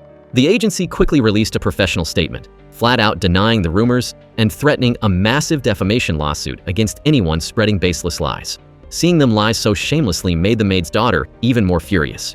She had briefly taken the post down, worried it would hurt the ratings of Seole's drama, but now she decided to go for the jugular and release even more receipts. Young-in thought she had cleared the air, but the new wave of leaks pushed Jin Ho back into the center of a cancel culture storm. The public backlash was brutal. Young-in and Jurian immediately pointed the finger at Seole, but Jin Ho insisted she wasn't the type to be that calculating. Even though he defended her, the seeds of doubt planted by the mother-daughter duo successfully poisoned his heart against Seole. He went to see Seole again, but this time, he acted like a completely different person. He walked in and gave her a warm, passionate embrace. For a split second, Seole thought her dream had finally come true, that Jin Ho had finally come back to her. But the moment he opened his mouth, the mask slipped. He didn't come to apologize. He came to demand she take down the online posts. Seole finally saw him for what he was. This wasn't the man she loved, this was a monster. Disgusted and disappointed, she didn't even bother explaining that she wasn't the one who posted the story. Instead, she intentionally provoked him, refusing to delete anything. In a fit of rage, Jin Ho lost control and slapped Seole across the face. Realizing he had just made a massive mistake and ruined his good guy leverage, he fled the house. As the rumors spiraled out of control, Jin Ho realized his career was about to end before it even really started. Young-in decided the only way out was to lean into the drama. She coached Jin-ho to hold a press conference and confess everything, but with a twist. On camera, Jin-ho put on the performance of a lifetime. He cried actual tears as he admitted he had let his ex-girlfriend down. He claimed that because of his amnesia, he had totally forgotten his past, and in that vacuum, he had accidentally fallen madly in love with Joo-ryan. He told the world he couldn't bear to break Joo-ryan's heart, which is why his bitter ex-girlfriend was now lashing out online. He sounded so sincere and heartbroken that the public actually started pitying him. They turned on Seol-ae, calling her a crazy ex who was trying to ruin a man for finding new love. Just like that, the crisis was averted. Watching Jin-ho lie through his teeth on national TV was the final straw for Seol-ae. She officially gave up on him. While Young-in and Tae-chong were busy popping champagne to celebrate their PR victory, their party was cut short. Tae-chong received a chilling phone call from a ghost from his past, Dr. Hoon. Dr. Hoon was the one who helped them cover up the murder of Seol-ae's father by falsifying the cause of death. He knew exactly where the bodies were buried, literally. He showed up right at Tae-chong's office. Terrified, Tae-chong tried to lure him outside to talk. But the doctor wasn't there for a friendly chat. He reminded Tae-chong that the hush money they promised years ago was never paid in full. This time, he wasn't leaving without $3 million. If he didn't get the cash, he had enough evidence to make sure Tae-chong spent the rest of his life behind bars. Tae-chong tried to play tough, threatening to kill him too, but Dr. Hoon didn't flinch. He gave Tae-chong exactly 1 week to pay up or face the consequences. After saying that, Hoon left. The week for the blackmail payment flew by, and Tae-chong, being the ultimate cheapskate, tried to get away with paying Dr. Hoon a measly $10,000. Hoon looked at the money with total disgust. He didn't even bother to touch it. He gave Tae-chong a chilling warning. Don't be penny-wise and pound-foolish. He reminded Tae-chong that no matter how much wealth he hoarded now, it was all eventually going to end up in the hands of a son-in-law he barely knew. This triggered something in Tae-chong. He suddenly remembered the son he had with his ex-wife, and the fact that she was pregnant with a second child when they split. He actually had the nerve to call his ex-wife to ask about the kids, but she wasn't having it. She ripped him a new one over the phone and hung up. Meanwhile, Seol-ae was in a dark place mentally and still hadn't turned in the latest script pages. Young-in, looking for any excuse to get rid of her, started breathing down the director's neck. She demanded he keep the filming on schedule, or she would replace the screenwriter immediately. The director was under massive pressure. He tried to be patient with Seol-ae, but after days of silence, he couldn't take it anymore. He stormed over to Seol-ae's house and started yelling at her, accusing her of being weak and giving up over minor personal drama. He threatened that if she didn't get it together, he'd find someone else to write the show. Seol-ae didn't even have the energy to argue. She collapsed onto the sofa, completely unconscious from exhaustion. The director's anger vanished instantly. Panicked, he stayed by her side to nurse her back to health, and even called his mother, Tae-chong's secret ex-wife, to come over and help. The director's mother looked at the sleeping Seol-ae with deep pity. She understood Seol-ae's pain better than anyone. When Young-in heard Seol-ae was sick, she tried to show up and cause more trouble, but she ran right into the director's mother. Young-in immediately went into suck-up mode, trying to secure more investment money from her. But no matter how much Young-in flattered her, the mother remained ice-cold and flat-out refused to work with her. Just then, the maid arrived to check on Seol-ae and saw Young-in standing there. The two women glared at each other, ready for war. If the director's mother hadn't been in the room, it would have been a total blowout. Young-in, intimidated by the wealthy investor's presence, bit her tongue and didn't attack Seol-ae right then and there. Once Seol-ae recovered, she went straight for Jin-ho. With total ice in her veins, she threw the $20,000 breakup money he gave her right back in his face. She told him that, as a famous, high-demand screenwriter, that kind of money was pocket change to her. She mocked him, saying if he really wanted to compensate her, he'd have to do a lot better. Then, she dropped a psychological bomb. She told him she didn't mind being his secret mistress just to mess with Joo-ryan. She claimed that even if he married Joo-ryan, she would still be in the picture, making sure Joo-ryan lived every day in a state of paranoid anxiety. Jin-ho was speechless. He thought Seol-ae still loved him, but he realized she was now purely out for blood. But Young-in was always watching. She had a tail on Jin-ho and found out about their secret late-night meeting.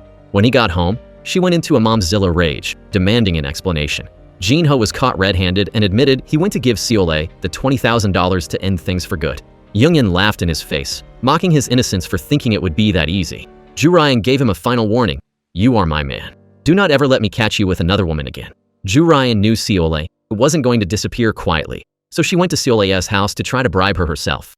Seol-ae agreed instantly, with one condition: give me back every single penny and property that belonged to my father, and I'll walk away. She told Joo-ryan that a man like Jin-ho wasn't worth losing a fortune over. Then, she hit Joo-ryan with the same threat. "Even if you marry him first, you'll always just be the first wife, and I'll be the one he really wants." Joo-ryan was shaking with rage. To mark her territory, she officially announced her wedding date to the public. Seole watched the news with eyes full of hate, whispering to herself, "Let's see how long your happiness lasts." The next week, Seole started her real revenge, professional torture. During the weekly cast table reads, Seole used her power as the writer to humiliate Jin-ho. She wrote scenes that mirrored his real-life betrayal, using the exact words he had once said to her.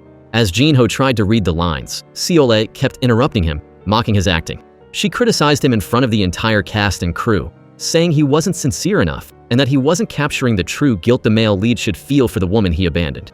She made him read the same painful lines over and over again, essentially forcing him to apologize to her through the script.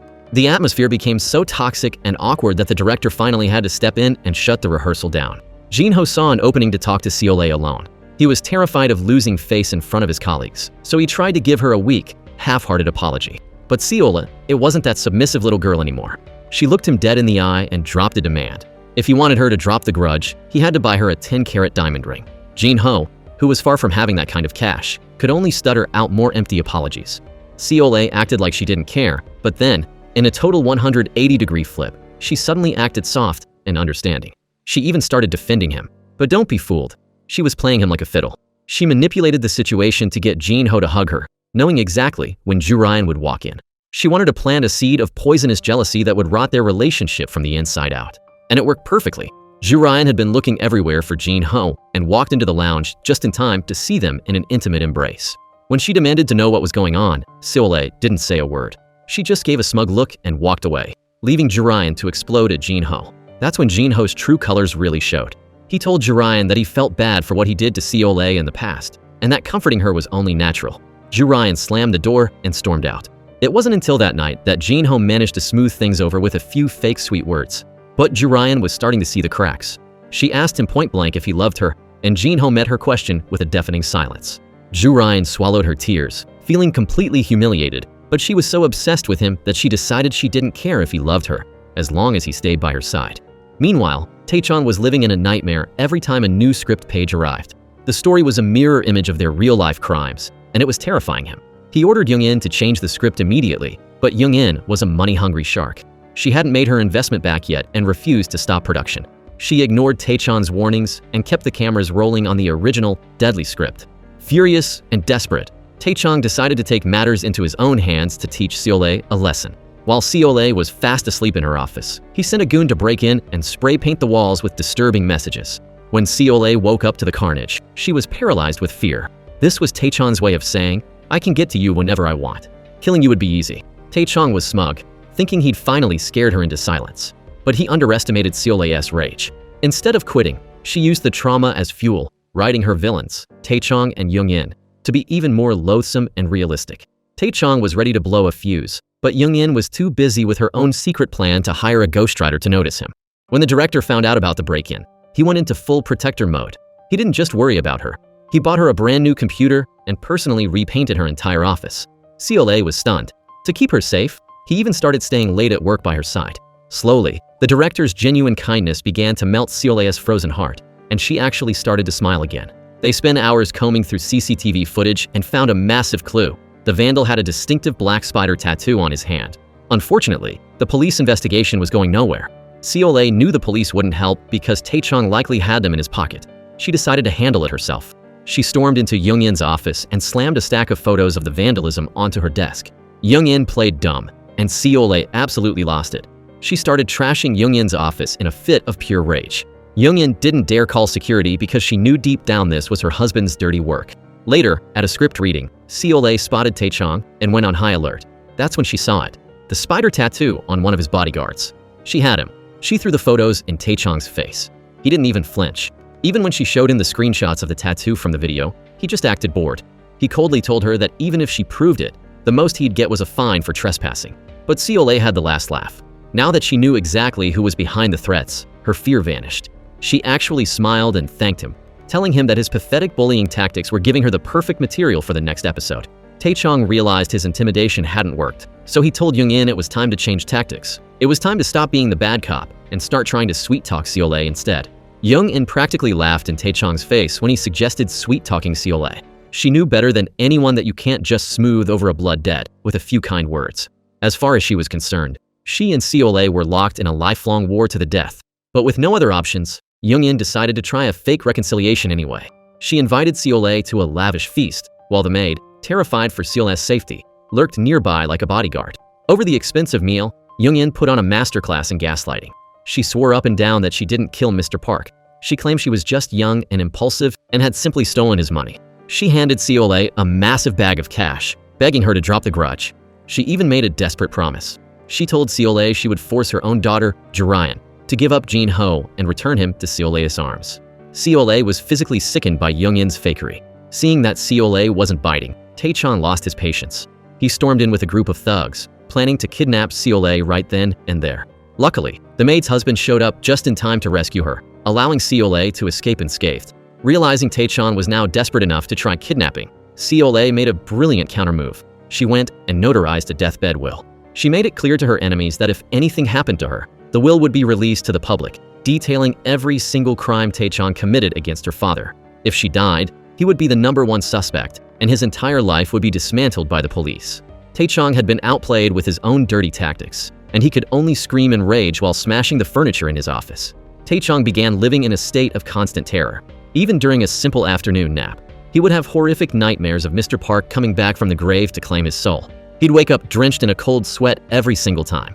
Meanwhile, the director learned from his mother that Seole's script was actually her real-life trauma. Heartbroken for her, he handed her a secret weapon, a recording. It turns out a colleague had caught Jurian talking about the staged hero chandelier stunt, and the director had recorded the whole confrontation. He encouraged Seole to write every single crime into the script, promising he would film it with brutal honesty to help her get justice. For the first time, Seole felt like she wasn't alone in her fight. The professional torture of Jin-ho continued. Seole ripped his acting to shreds during every rehearsal, making his life a living hell. Young-in was also feeling the heat. Even though the drama was a massive hit, she had inflated Jin-ho's value so much that the production was actually losing money. To make matters worse, Seole started writing incredibly expensive scenes, specifically demanding a scene involving a real helicopter. Pushed to the brink, Young-in went back to the director's mother to beg for more money. The mother refused to invest, but she offered Young-in a loan at a predatory, sky-high interest rate. Overconfident as always, Young-in signed the papers. She had no idea she was walking into a trap. The director's mother was planning to use that debt to seize Young-in's entire company and bankrupt her. Meanwhile, Seole's psychological warfare against Jurian was working perfectly. Ever since Seole planted those seeds of doubt, Jurian had become a paranoid mess. Feeling the pressure, Jin-ho went out and got wasted to numb the pain. In his drunken stupor, he found himself stumbling toward the only place that felt like home, Seole's front door. Seole let him in, but she wasn't being kind. She immediately snapped a photo of the drunken Jin-ho and sent it to Jurian with a text, "Come pick up your fiancé." Jurian flew into a blind rage and raced to the house, accusing Seole of drugging him to steal him away. Seole just looked at her with total calm and whispered, "He told me that when he's drunk, I'm the only person he wants to see." That one sentence cut Jurian deeper than any insult. She realized that no matter what she did, she would never own Jin-ho's heart. Seole knew that once Jin-ho sobered up, he would apologize to Jurian and promise never to see Seole again. So, she timed her next move perfectly. She called Jin-ho, pretending she was about to commit suicide. Terrified that her death would stop the script and ruin his career, Jin-ho rushed to her office. But when he got there, he found a shock. Seole had put on her old wedding dress. She snapped a photo of them together and posted it on social media with the caption, "Today is my wedding day." Jurian saw the post and lost her mind, storming the office in a homicidal rage. The moment Jin-ho heard her pounding on the door, he realized he'd been played. Terrified of a confrontation, the big star scrambled to hide in the bathroom like a coward. Seole watched him hide, her eyes filled with nothing but pure, unadulterated contempt. The tension reaches a breaking point as Jurian storms into Seole's office, screaming and demanding she hand over Jin-ho. But Seole is 3 steps ahead. She seizes the moment to bring up the staged hero incident, knowing Jin-ho is listening from his hiding spot. She asks Jurian point-blank about the chandelier stunt. Jin-ho, unable to stay hidden any longer, steps out in total shock, demanding the truth. Jurian tries to lie her way out of it, but Seole reveals she has the audio recording to prove the whole thing was a setup. The realization hits Jin-ho like a freight train. The falling chandelier, his heroic fiancé, his near-death experience. It was all a scripted lie orchestrated by Jurian and Young-in. Deep down, Jin-ho never truly loved Jurian. He only stayed with her to secure his spot as a superstar. Now, knowing she was willing to risk his life for a PR stunt, he looks at her with nothing but pure disgust. But Jin Ho is still a skeptic. He doesn't fully trust Seol-ae either, so he starts digging, trying to verify the story with his colleagues. Ju Ryan, terrified of him finding the truth, hovers over him, trying to shut down his investigation before he gets too deep. The mental toll is massive. Jin Ho is so distracted on set that he keeps missing his marks, driving the director into a rage. Jin Ho has fantasized about dumping Ju Ryan 1,000 times, but when he thinks about the fame and the luxury he'd lose, he loses his nerve. To make matters worse, seeing Seol-ae and the director getting closer and closer is driving him crazy with jealousy. Meanwhile, Tae-chong is obsessed with his legacy. He's desperate for an heir and starts to suspect that the director might actually be his long-lost son. Even though his ex-wife swore their son died, Tae-chong sees his own face in the director. He corners his ex-wife, demanding the truth. She stays firm, her heart hardened by the memory of her son dying while Tae-chong was out partying with Young-in, refusing to pay for the boy's life-saving surgery. The confrontation turns violent. Tae-chong, losing his cool, splashes water in her face in a fit of rage. Driven by this new insult, the director's mother decides to accelerate her revenge. She sits Seol-ae down and reveals a massive secret. She was actually best friends with Seol-ae's late mother. She promises Seol-ae that she will use every resource she has to help her destroy the people who ruined their lives. Seol-ae is overwhelmed with relief. She finally has a powerful ally in her corner. Tae-chong, however, isn't backing down. He remembers that when he divorced his ex-wife, she mentioned being pregnant again. Looking at her younger son's age, he becomes convinced this boy is his true heir. He starts grooming the younger brother, offering him massive career opportunities and putting him in charge of filming. The younger brother is thrilled, but the director sees right through it. He warns his brother that overnight success is a trap and that he needs to build a real foundation, trying to protect him from their biological father's poison. The director's mother catches wind of Tae-chong's plan, and she is livid. How dare this man, who let his first son die, try to claim his second? She confronts Tae-chong and hands him a sample of the younger son's hair for a DNA test, but she adds a psychological twist that leaves him reeling. She tells him he should worry less about her sons and more about whether Ju Ryan is actually his biological daughter. She reminds him that Young-in is a world-class con artist, and that Ju Ryan's real father could be anyone. Tae-chong acts like he doesn't believe her, but the seed of doubt is planted. His head spinning, Tae-chong goes to a nightclub to drown his sorrows, but his night takes a horrific turn. He is kidnapped by Dr. Hoon and held for a massive $7 million ransom. When the dust settles and Tae-chong returns home humiliated and broke, Young-in absolutely loses it. She's been working herself to the bone to keep the agency afloat while the budget is in the red, and here is Tae-chong, blowing $7 million on a drunken mistake. Young-in spirals as she tries to keep her entertainment agency from sinking. Desperate for a cash injection, she accepts an invitation from the director's mother to attend an elite gathering of the 1% of the 1%. When Young-in arrives, her eyes practically turn into dollar signs. She watches these wealthy socialites drop tens of millions of dollars on paintings and investments like they're buying groceries. She realizes that if she can just land one of these women as an investor, her company is saved. The director's mother sees Young-in's predatory stare and knows the trap is set. Sure enough, during dinner, Young-in accidentally lets it slip that her big movie project is running low on funds. One particularly wealthy lady speaks up. She's willing to invest or loan whatever is needed, but she has one tiny condition. She wants a private, one-on-one meeting with Jin Ho. Young-in is hit with a wave of conflict. Jin Ho isn't just her star, he's her daughter Ju Ryan's fiancé. Sending him out to be a boy toy again is a line she's hesitant to cross. But the debt collectors are breathing down her neck, and her greed eventually wins. She decides to gamble with Jin Ho's dignity one more time. She treats Jin Ho like a piece of meat on a shelf, trying to persuade him to go. Jin Ho is disgusted and flat out refuses to be used as a plaything for rich women. Young-in starts off patient, but when he won't budge, the mask slips.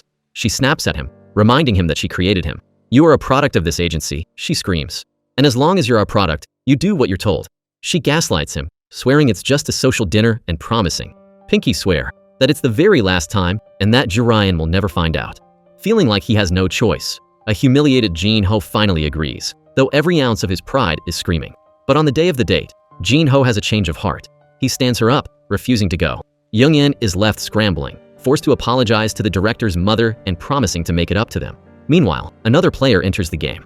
Seol-ae's stepfather, a taxi driver, happens to spot Jin Ho out and about with another wealthy woman. Furious for Seol-ae's sake, he records the whole thing and snaps photos as evidence. Young-in catches wind of this and tries to have her goons steal his phone, but the stepfather is too smart for her. He's already backed up the data in a secret location. The director's mother sees an opportunity for the ultimate revenge. She enlists the stepfather to pick up Jin Ho and drop him off right at Seol-ae's place. The plan? create a fake scandal to make it look like Jin-ho is still cheating with Seol-ae, effectively blowing up his relationship with Joo-ryan from the inside. Back at the office, Joo-ryan's intuition is tingling. She notices her mother acting extremely shady and hiding her phone whenever she walks in. Late that night, Joo-ryan sneaks into her mother's office and hacks into the computer. Her jaw drops. She finds a video that proves her own mother is pimping out her future husband. Joo-ryan confronts Young-in in a fit of pure rage.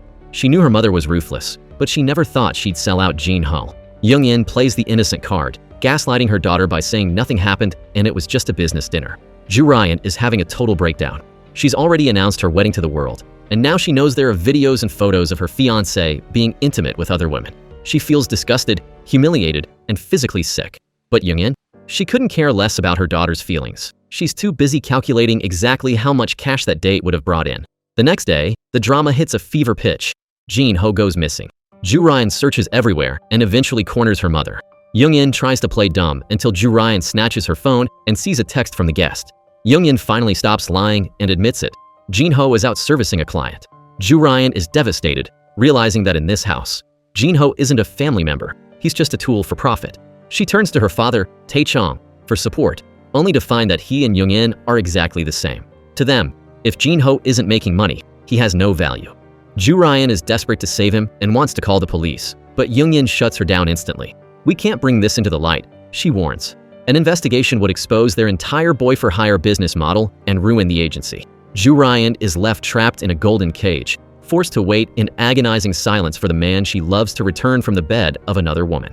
The plot thickens as Seol-ae's stepfather, working secretly with the director's mother, hauls a blackout drunk Jin-ho straight to Seol-ae's doorstep. When Seol-ae sees him, she isn't filled with love, she's filled with pure, unadulterated disgust. She picks up the phone and demands that Young-in come get him immediately. When Joo-ryan hears that her fiancé is once again using drunkenness as an excuse to be at his ex's house, she loses it.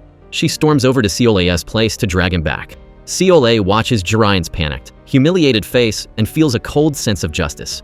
Every ounce of pain and confusion she once felt is now being served back to Joo-ryan at 100% interest. This incident officially blows up the relationship between Young-in and her daughter. To protect Jin-ho, Joo-ryan goes nuclear, threatening to cut all ties with her mother. But Young-in? She only has one thing on her mind, the bag. The second Jin-ho wakes up from his stupor, she doesn't ask if he's okay. She asks where the money is. When she finds out he was too drunk to get the cash from the wealthy socialite, her disappointment is visible. Joo-ryan is repulsed by her mother's greed, screaming at her for treating her future son-in-law like a bank account instead of a person. The resentment between mother and daughter is now a canyon that can't be bridged. But Young-in isn't about to take a loss. She's still hunting for the rest of the investment money. She goes back to the director's mother, trying to demand the balance, and even attempting to extort more cash by claiming the socialite kept Jin-ho past the agreed time. The director's mother just laughs at her and makes her sign a document that looks like a simple receipt. Desperate for the payday, Young-in signs it without a second thought, unaware she just handed over more ammunition to her enemy. Meanwhile, Jin-ho is spiraling. He can't figure out how he ended up in the stepfather's car, and he's convinced Seol-ae is the mastermind behind a plot to ruin him. He's terrified that he let something slip while he was drunk. And his worst nightmare is about to come true. A massive scandal breaks on the company's internal forums. Someone has leaked that Young-in is pimping out her artists, and Jin-ho's name is at the very top of the list. Suddenly, everyone is looking at him like he's a pay-to-play toy, whispering about his intimate transactions. Seol-ae remembers the director's mother mentioning she had receipts, so she goes to her and gets the ultimate weapon, a video of Jin-ho being intimate with the wealthy socialite. Jin-ho, panicking, rushes to Seol-ae to find out if anyone else saw him that night. He tries to play the nostalgia card, crying about their past love. He's terrified that if the truth comes out, his golden boy image will be shattered and his career will be over. He literally begs Seol-ae to save him. Seol-ae looks at him with pure contempt. She tells him that if he didn't want to lose his career, he should have turned down the casting couch rules from the start. Instead, he did the dirty work and now wants to play the victim. It's pathetic. When his pity act fails, Jin-ho stops pretending. He doesn't regret what he did. He just wants to keep his money and fame. He demands the video back.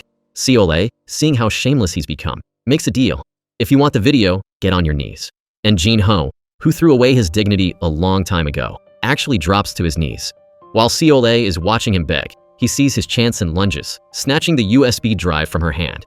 For a second, Seol-ae looks devastated, like her hope just died. But then, the twist. The USB he stole is a decoy. It's completely empty. When Jin-ho realizes he's been played, he's livid. To twist the knife, Seol-ae sends a small clip of the actual video to his phone. telling him he can spend the rest of his life living in fear of when the full version drops. Finally, the director breaks more bad news to Seol-ae. Young-in's company isn't just pimping artists. They're trapping them in slave contracts with massive fines for leaking any secrets.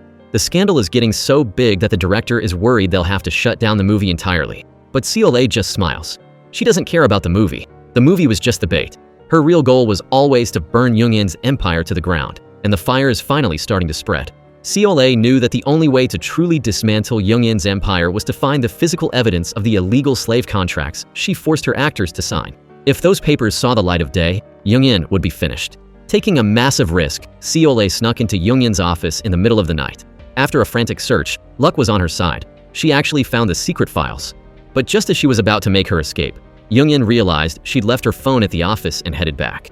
When she walked in, she immediately noticed something was off. A pen holder on her desk had been knocked over and smashed. Young-in went on high alert and started searching the building.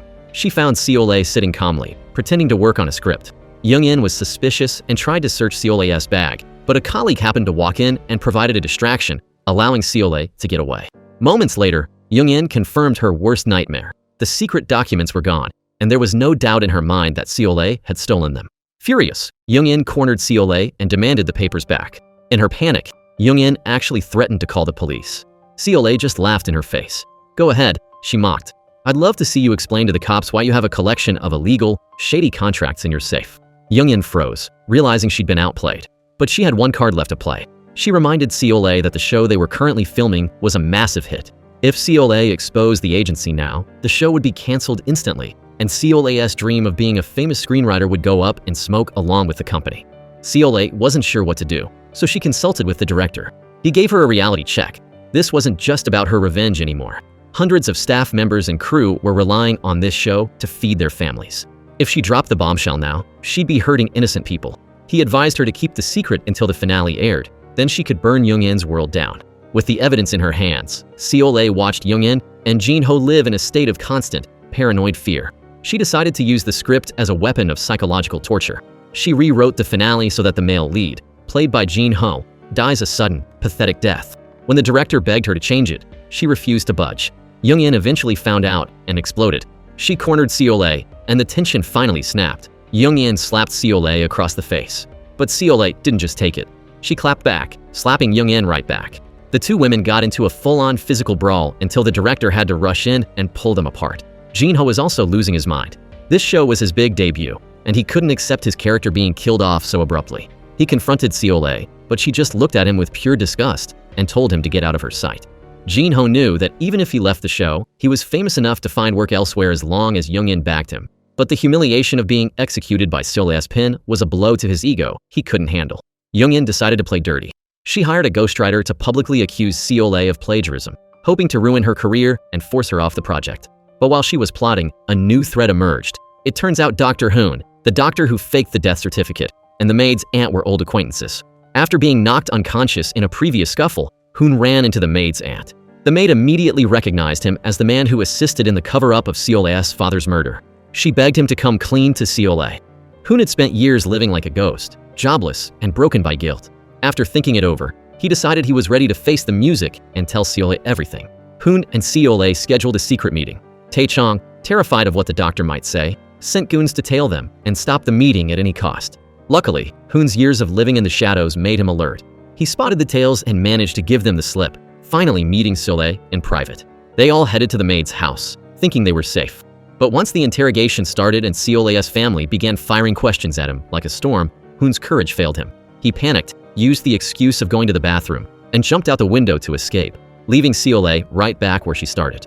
The walls were closing in on Tae-chong. After Dr. Hoon informed him that he was officially going to confess to the police, Tae-chong started to unravel. Under the crushing weight of paranoia, he began suffering from vivid hallucinations, terrified that his life of luxury was about to vanish like smoke. In his desperation, he wanted to use his old, bloody trick. He wanted to kill Dr. Hoon.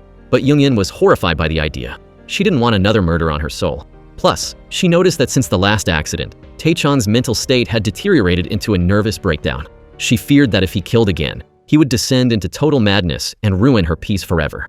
However, she didn't have time to play therapist. She had to focus all her energy on destroying Seol-ae. Young-in's plan went into motion. A massive media firestorm erupted as Seole was publicly accused of plagiarizing her script. Seole's phone was flooded with mocking messages from Young-in, and for a moment, she was in a state of pure panic, not knowing how to clear her name. Young-in used this scandal as the perfect excuse to officially fire Seole and replace her. The director rushed to the scene the moment he heard the news, while Joo-ryan was absolutely gloating, thrilled to finally be rid of Seole and fully believing that Seole was a fraud. Jin-ho, knowing Seole was in trouble and realizing that Young-in was the one pulling the strings, felt a pang of guilt. He went to find Seole to show his support, but the truth was finally hitting him. He deeply regretted being blinded by wealth. He realized that by abandoning Seole for a life of luxury, he had simply become Young-in's pawn, a puppet who had lost his soul. But his realization came way too late. Seole had zero interest in his pity or his regret. Seole quickly regained her composure and decided to fight back. She wasn't going to let Young-in win. She planned to track down the ghostwriter who accused her and drag her to court for a public confrontation. She sent a chilling warning to Young-in. Once a lawsuit starts, investor confidence will plummet. No one wants to put money into a drama where the writer and actors are in a legal war.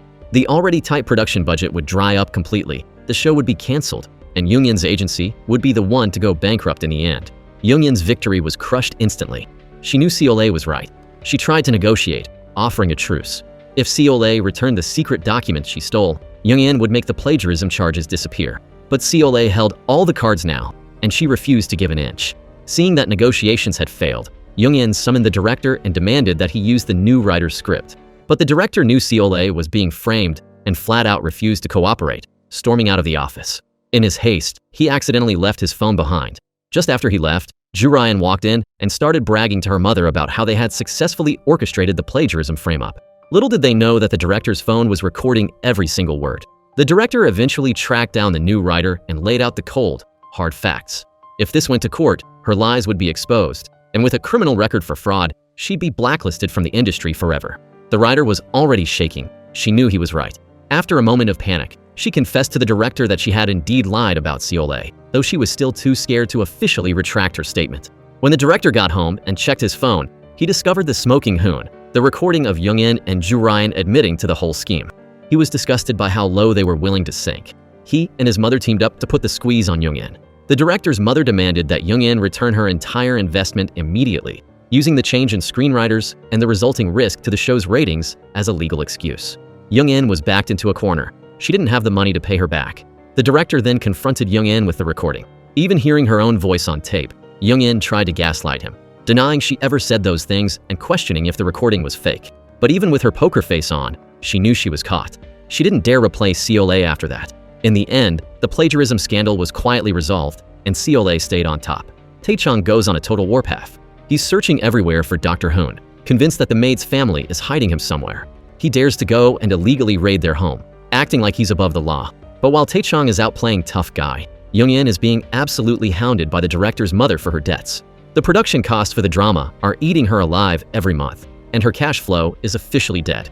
She sees all this potential profit right in front of her, but she can't touch it, and it's making her lose her mind. The crazy part?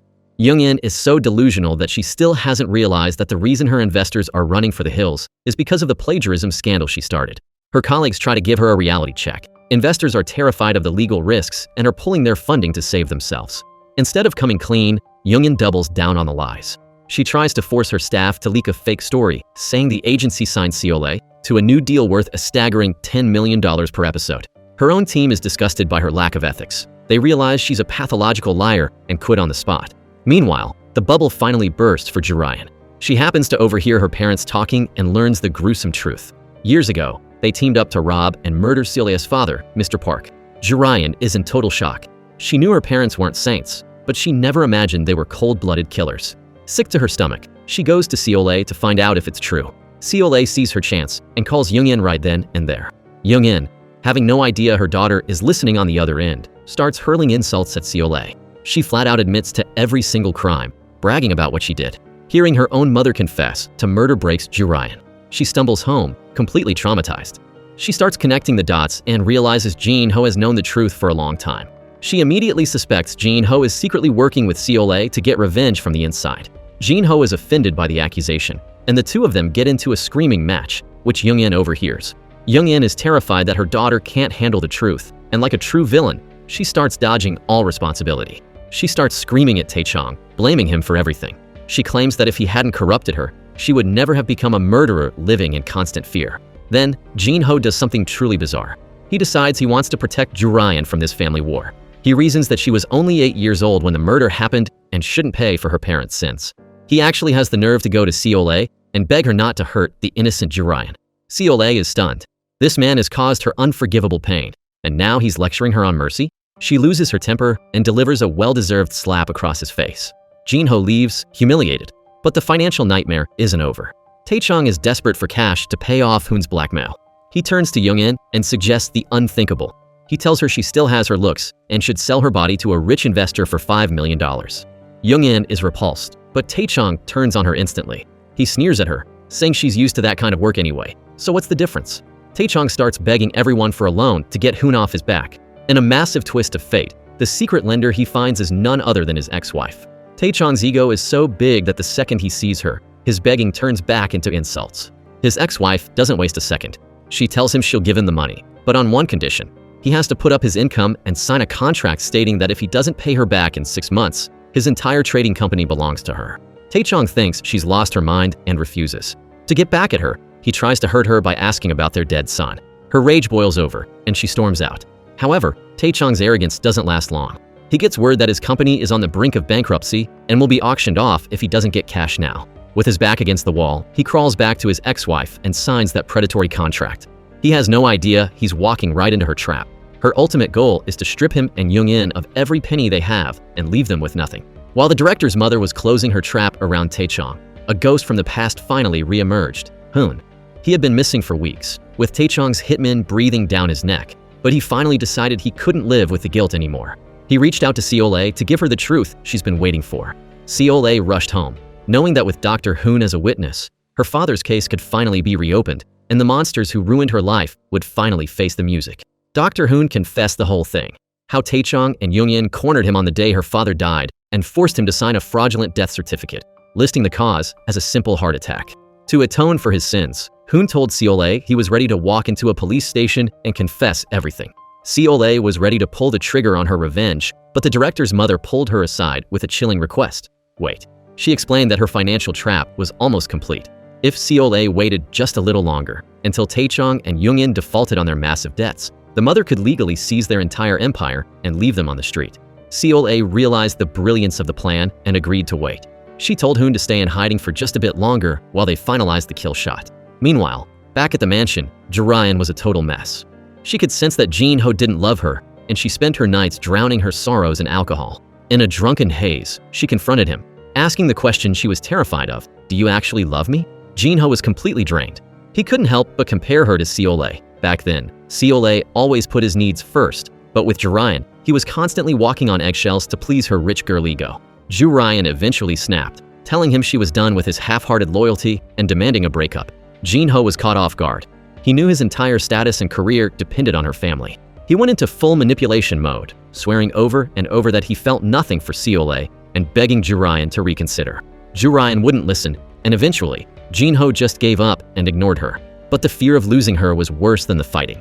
Ju-ryan's pride wouldn't let her beg for his love, but her obsession wouldn't let him go. The house turned into a cold, silent war zone. Sensing the tension, Jin-ho decided to launch a charm offensive. He cornered Ju-ryan and poured out a rehearsed, romantic confession, swearing she was the only one for him. Ju-ryan's logic told her he only loved her money and status, but her heart was too weak to resist. Jin-ho admitted her background was part of why he loved her, but claimed he had fallen for the real her along the way. Ju-ryan fell for it hook, line, and sinker, throwing herself into his arms. But the peace didn't last long. Tae-chong was so desperate for cash that he did something truly pathetic. He snuck into his daughter's room and stole her diamond engagement ring.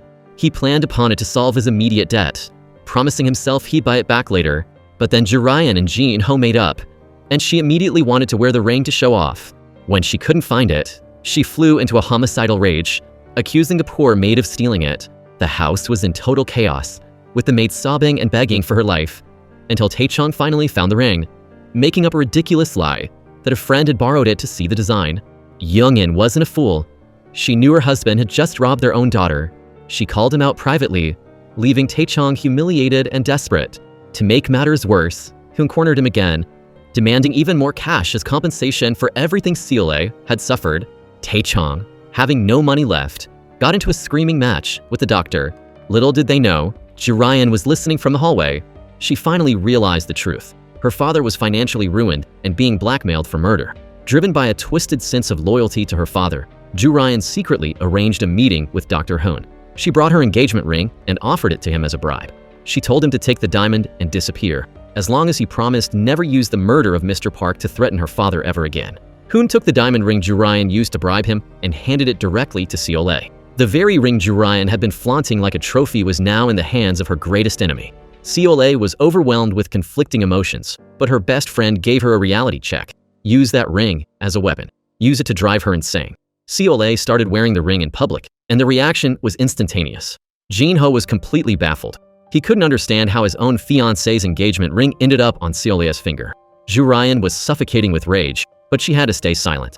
She had pawned her father's safety with that ring, and even though seeing it on Seole felt like a slap in the face, her pride wouldn't let her admit defeat. It didn't take long for Young-in to notice the ring was gone. She knew how much Ju-ryan loved that diamond and went nuclear, demanding to know where it was. Ju-ryan, trying to protect her father, told her mother to drop it. She even tried to guilt-trip Young-in, reminding her that everything they had was stolen from Seole's father and that Seole had been left to rot in an orphanage because of them. The two women had a screaming match, and Young-in eventually realized the truth. Ju-ryan had given the ring to Hoon to save Tae-chong. When Tae-chong found out the ring was now with Seole, his inner demon took over. He wanted that ring back, and he was willing to kill for it. Seole had no idea she was in the crosshairs of a madman. She received a text message stating that the filming location had been moved and was asked to meet the crew at a new location. She didn't suspect a thing. She even informed Ju-ryan before heading out, unaware she was walking straight into a death trap. Tae-chong kidnapped Seole and dragged her to a secluded area. He was at his breaking point, driven half-mad by the constant psychological pressure Seole had put him through. His old, brutal instincts kicked back in. He demanded the ring, threatening to kill her if she didn't comply. In a moment of pure insanity, he doused Seole in gasoline. Just as he was about to strike the match and burn her alive, Ju-ryan arrived. She couldn't let her father cross the point of no return and begged him to stop before he destroyed what was left of his soul. At the same time, the director, sensing something was wrong, arrived just in time to pull Seole to safety. The director wanted to go straight to the police, but Seole stopped him. She was playing the long game.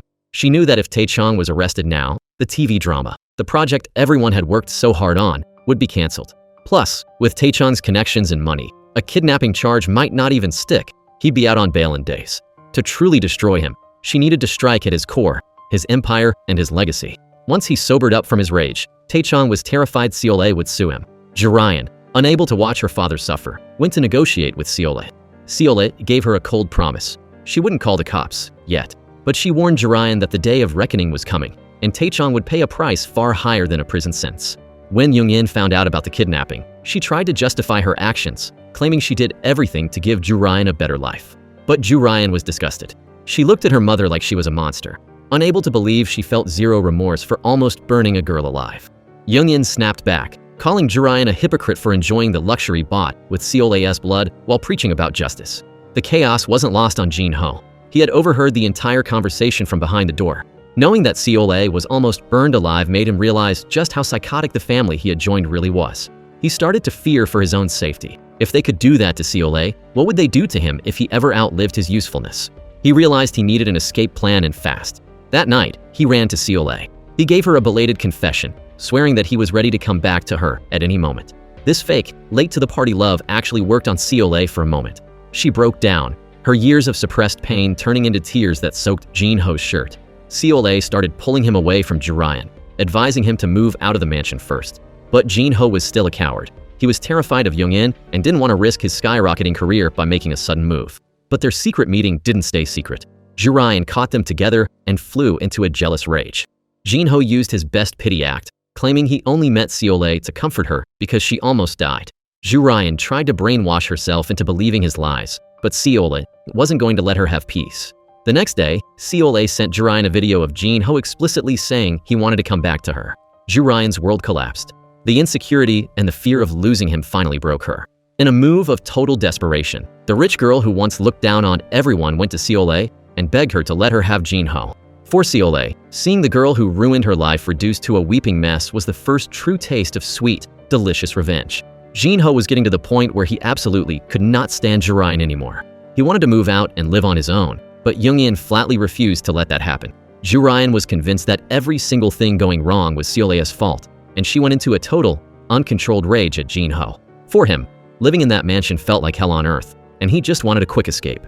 Jurian saw exactly what he was planning, and the more she feared losing him, the tighter she tried to control him. But the more she clamped down, the more Jin-ho wanted to run, and he kept finding any excuse he could to sneak off and see Seole.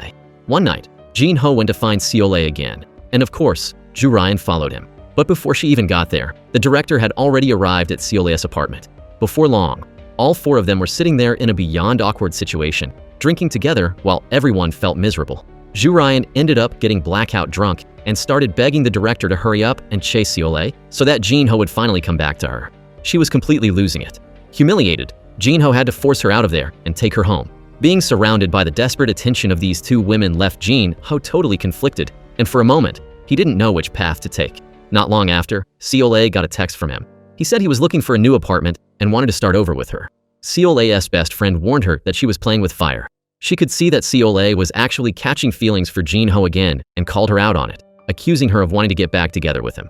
Seole denied it completely, but her friend wasn't buying it and lit into her, saying Seole must be losing her mind if she was willing to toss aside the blood feud for her father just to focus on a romance. Pretty soon, Jin-ho actually managed to rent an apartment and even started planning to officially call off the wedding with Jurian.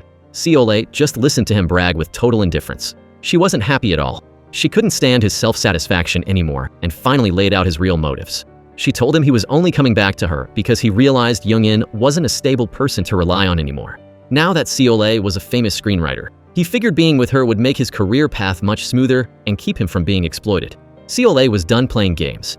From that moment on, she completely let go of her attachment to him. To her, from now on, Jin-ho was nothing more than a stranger. On the other side of town, Jurian was drowning in her own pain because she couldn't win Jin-ho's heart, drinking herself into a stupor. After all, she couldn't escape the misery. Terrified that Seole was going to steal him away, she demanded that her mother quickly organize their wedding. Young-in used the fact that they hadn't gotten the ring back as an excuse to say no, and she could tell something major had happened between Jurian and Jin-ho. Young-in decided to handle things for her daughter and went to snatch that ring back. During a physical struggle with Seole, Young-in actually got her face scratched. Having lost the advantage, she went to Tae-chong and demanded that he step in and get the ring back for their daughter. After thinking it over, Tae-chong decided Young-in should be the one to do the dirty work. That night, Young-in took some of Tae-chong's goons and used the excuse of discussing the script to get Seole to open her door. They raided the place and forcefully stole the ring. Young-in bragged about the win to Tae-chong with total pride. Tae-chong only cared about how much cash the ring would bring in. He had a deadline to pay back the director's mother, and if he continued to delay, the company was in serious danger.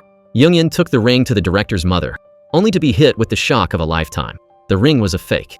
It turns out Seole guessed that Young-in and Tae-chong would definitely try something, so she had given the real ring to the maid for safekeeping. Young-in had been played for a fool by Seole, and she couldn't swallow the humiliation.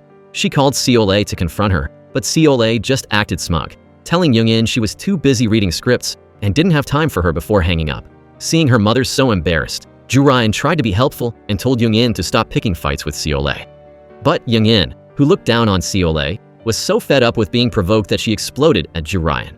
She blamed Jurian for everything, screaming that if she hadn't given the ring to Hoon in the first place, they wouldn't be in this mess. She even accidentally let it slip that the ring was originally bought just to build Jin-ho's star image and wasn't even Jurian's personal property. Realizing she had accidentally let the truth slip, Young-in didn't even try to back down or apologize. Instead, she doubled down on her dominance, aggressively forcing a fuming Jurian to just shut up and deal with it. Once Seole finally finished her workday, Young-in cornered her, demanding to know where the real ring was hidden. Seole didn't even bother answering her. Instead, she pulled out her phone and sent Young-in a video of her breaking into Seole's home, delivering a chilling stay in your lane warning.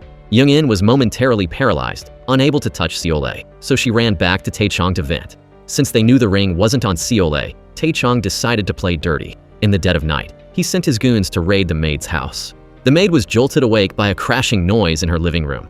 When she went to check, she was instantly overpowered and pinned down. She was terrified for her life, trembling as she swore she had no idea where the ring had gone, that it had just vanished. While one thug held her down, another ransacked her husband's room. Her husband, hearing her screams for help, tried to fight back, but he was brutally knocked unconscious. The thugs found nothing and ended up leaving him bleeding on the floor. Fearing the maid would call the cops, Tae-chong ordered his goons to go into hiding until the heat died down. Tae-chong had every reason to be paranoid. The next morning, the maid arrived at his office with her injured husband, ready for a showdown.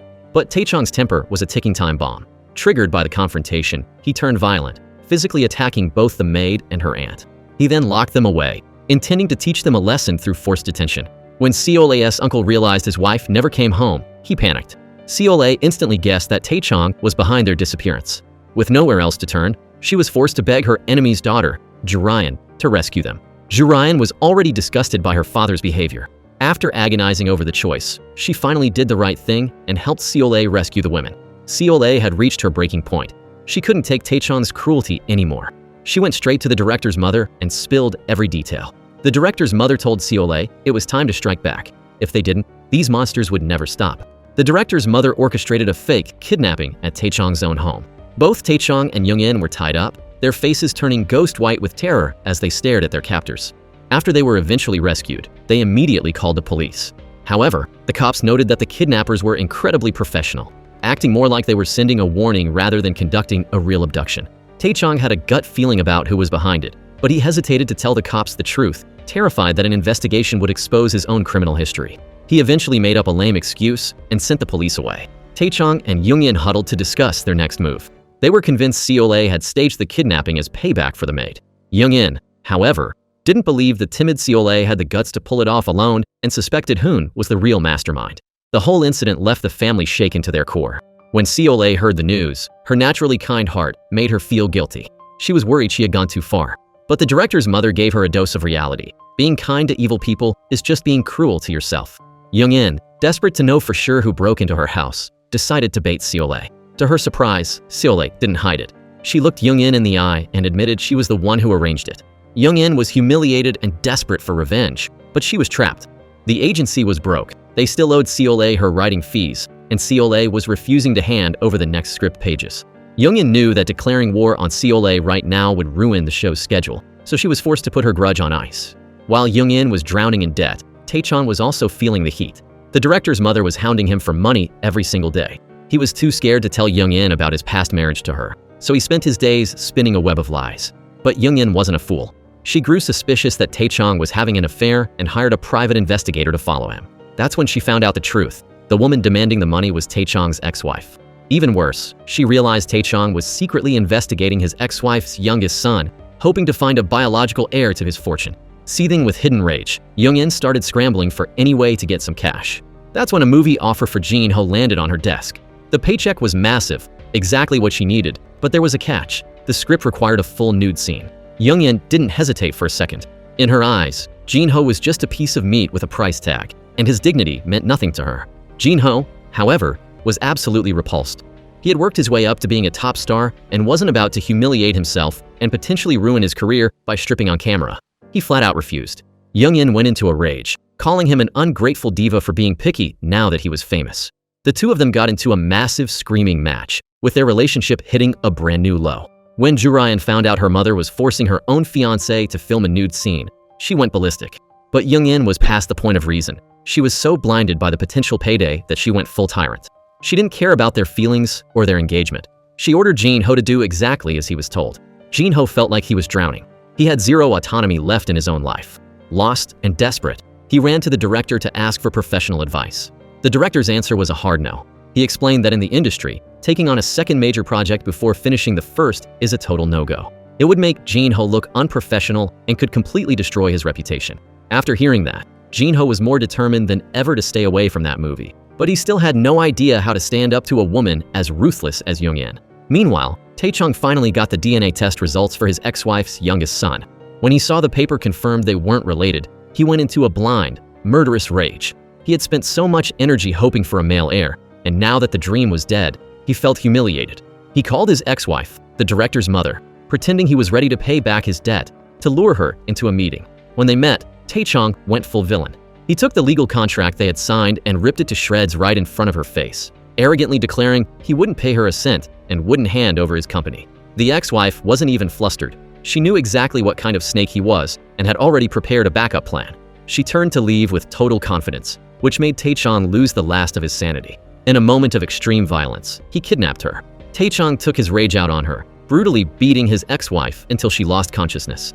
As he stood over her, a chilling thought crossed his mind. If he let her go, she'd go straight to the police. He started considering silencing her permanently, killing her, and dumping the body to cover his tracks. At the same time, the director was frantically searching for his mother. When he heard the last person she saw was Tae-chong, he rushed to the house and cornered him. Tae-chong lied through his teeth, denying he'd seen her. Without hard proof, the director was forced to leave. But just after he left, Tae-chong's goon ran in with a panicked report. While the goon was away changing clothes, the mother had managed to escape. Not long after, the director got a call from the hospital. His mother was there, badly injured and in critical condition.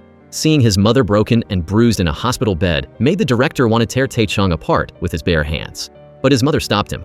She refused to go to the police yet. She knew that with their past marriage, Tae-chong would just argue it was a domestic dispute and get a light sentence. That wasn't enough for her. She wanted him destroyed. She told her son to be patient. Her financial trap was almost ready to snap shut on both Tae-chong and Young-in. The director agreed to wait, but he couldn't let it go entirely. He went back to Tae-chong and lied, telling him there was an eyewitness who saw the whole kidnapping. Tae-chong tried to act tough and deny it, but you could see the fear in his eyes. The director couldn't hold back anymore. He landed a massive punch that sent Tae-chong flying across the floor. It was a warning shot. Terrified of what the ex-wife might do next, Tae-chong ordered his lead henchman to flee the country and hide. While Tae-chong was dealing with his mess, Young-in was still obsessed with the money. She tried to gaslight Jin-ho, painting the nude movie as a deeply romantic, artistic masterpiece and making up a bunch of fake awards potential to trick him. Jin-ho knew exactly what she was doing and stayed firm in his refusal. Realizing she couldn't break him, Young-in shifted to a new plan. Since the current drama was such a massive hit, she decided to try to sell her agency while the hype was at its peak. In reality, the company was a bankrupt disaster, but she tried to lipstick the pig, listing it for a staggering $18 million to find a sucker to buy it. Young-in was getting desperate. She started cooking the books, faking her company's financial records to make it look like a gold mine. At the same time, she manipulated her daughter, Ju-ryan, into convincing Jin-ho to take that nude movie role. She knew that having a big movie deal on the table would help her sell the agency for a much higher price. Ju-ryan was caught in the middle, torn between her mother's demands and the man she supposedly loved.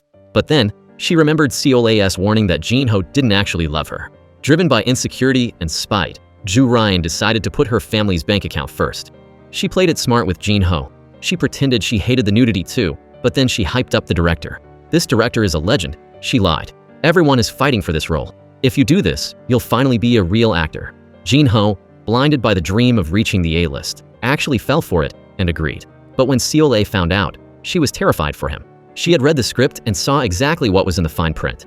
This wasn't art. It was a straight-up X-rated adult film. If Jin-ho signed that contract, his career would be over before it even started. Seol couldn't let him commit career suicide, even though Ju-ryan was practically begging her to let him take the role. Seol stood her ground and refused to sign off on it. Jin-ho, being ungrateful as always, thought Seol was just being petty and trying to ruin his career. He went to her to beg for the role, but Seol made him open his eyes. She showed him the truth. The rest of the cast were professional adult film stars. "You're not making an Oscar winner," she told him. "You're making porn." Jin-ho realized he'd been played, but he was too scared to tell Young-in the truth. Instead, he used Seol as a human shield, telling Young-in that Seol was forcing him to stay focused on the TV drama. This made Young-in go nuclear. She thought Seol was intentionally sabotaging her business and stormed over to settle the score. Seol just laughed in her face. "You're literally pimping out your future son-in-law for a porn movie," she mocked. "It's pathetic." Young-in realized something was off and did her own digging. When she found out the movie was indeed a scam and a low-budget adult film, she did a total 180 and helped Jin-ho back out of the deal. This whole mess left Jin-ho feeling empty. He was about to marry into this family, but he realized that none of them actually gave a damn about him. The only person who truly protected him was Seol. Even after being caught in a lie, Young-in had the nerve to try to talk trash about Seol to Jin-ho. But Jin-ho had had enough. He knew Seol was the only reason his reputation wasn't in the trash, and he snapped, exposing Young-in's disgusting behavior right to her face. Seeing him defend Seol like that made Ju-ryan's jealousy spiral out of control. Jin-ho was officially done with the whole family and their constant drama. Since she couldn't make money off Jin-ho, Young-in went back to her plan to sell the agency. Suddenly, a Japanese investor appeared, wanting to buy the company. Young-in dressed to impress and tried to play the part of a successful CEO. The investor was ready to sign, but he added a small supplementary clause. If Young-in's financial records were found to be fraudulent or faked, she would be held personally and legally responsible. Young-in wanted her lawyer to check the papers, but he wasn't picking up. Blinded by the $18 million price tag and desperate for the cash, she didn't wait a single second. She signed a clause. She had no idea she was walking straight into a trap set by the director's mother. Young-in ran home to brag to Tae-chong about her big win, thinking her life was about to hit a new peak of luxury. But then, a medical emergency struck. While Jin-ho was filming a commercial, he had a massive, life-threatening allergic reaction to peanuts. He was rushed to the ER, struggling to breathe. Now, here's the twist. Young-in has the exact same rare peanut allergy. When she heard the news, her blood ran cold. Looking at Jin-ho, who looked exactly like her first love and now sharing this specific medical condition, she started to doubt everything. Even though a DNA test told her he wasn't her son, she had a gut feeling that something was very, very wrong. She remembered that she hadn't personally taken the hair sample for the first test. The maid did. She cornered the maid and asked if anything unusual happened that day. The maid thought for a second and admitted that after she grabbed Jin-ho's hairbrush, she had looked in his mirror and subconsciously used the brush on her own hair. Young-in was stunned into silence. She realized the first test was done with the maid's DNA. Desperate for the truth, Young-in snuck into Jin-ho's room. Looking at his face, she was more convinced than ever. She swiped his toothbrush and ordered a second DNA test in secret. When the results came back, they hit her like a lightning bolt. Jin-ho was officially her biological son. It turns out that years ago, Young-in had a passionate romance with her first love. She got pregnant and was determined to have the baby. But she was dirt poor and couldn't afford to raise him. When the baby was born, her mother lied to her, saying the infant was sick and needed to be taken to the hospital. In reality, her mother secretly dumped the baby at an orphanage. Thinking about her lost years and the son she had abandoned, Young-in was devastated. She went out to drown her sorrows in alcohol and ran into a man who had been secretly in love with her for years. She leaned on him for comfort. But of course, Tae-chong caught them together. He went into a jealous rage, screaming at her for cheating on him. But the very next day, Tae-chong did a total 180. He started acting like a perfect, doting partner, trying to win her back. Why the sudden change? He was hunting for that $18 million Young-in was about to get from the company's sale. He was trying to scam his own wife out of her fortune. But Young-in was done with him. She had suffered through his abuse and his games for too long, and she wasn't going to forgive him this time. Now that she knew Jin-ho was her son, her heart was filled with nothing but guilt. She desperately wanted to claim him as her own, but she knew the timing wasn't right yet. She started investigating every detail of his past. She found the nun at the orphanage who told her that a midwife had brought Jin-ho there, claiming his mother was a young student who couldn't raise him. This was all the proof Young-in needed. She started treating Jin-ho differently, breaking her own rules to buy him expensive designer clothes and staring at him with motherly pride. Jin-ho was completely weirded out by this sudden affection. He had no idea that Young-in had secretly decided to leave her entire fortune to him to make up for the years she missed. But this created a massive problem. If Jin-ho is Young-in's son, then he and Jirayan are technically raised as siblings in that family dynamic, and a marriage between them would be a total scandal. Young-in immediately started plotting ways to break them up. Meanwhile, Tae-chong was still obsessed with getting Young-in's money. When she refused to hand it over, he went to a desperate plan B. He ran to his ex-wife, the director's mother, and tried to play the nostalgia card. He started reminiscing about their old sex life and their glory days, secretly planning to remarry her for her wealth and dump Young-in for good. But the ex-wife was 5 steps ahead. She didn't reject him. Instead, she secretly called Young-in and told her to come over. She wanted Young-in to witness Tae-chong's true, disgusting face. She baited Tae-chong into admitting that he was only reconciling with her for money and made him promise to divorce Young-in immediately. Young-in listened from the shadows, unable to believe the level of betrayal. The ex-wife watched with total satisfaction. She wanted Young-in to feel every ounce of the pain she had felt when Tae-chong abandoned her years ago. Tae-chong thought he was the ultimate puppet master, thinking a few sweet words would trick his ex-wife into saving his company. But he underestimated her. She told him point blank, "I won't help you until you show me a formal divorce from Young-in." Tae-chong was now spiraling into a panic. He didn't actually want to lose his backup Young-in, but he needed the money. He went back to Young-in one last time, begging her to hand over the cash from her company's sale. But Young-in was done. She knew he had no soul, and besides, she had a son to protect now. She wasn't giving him a single penny.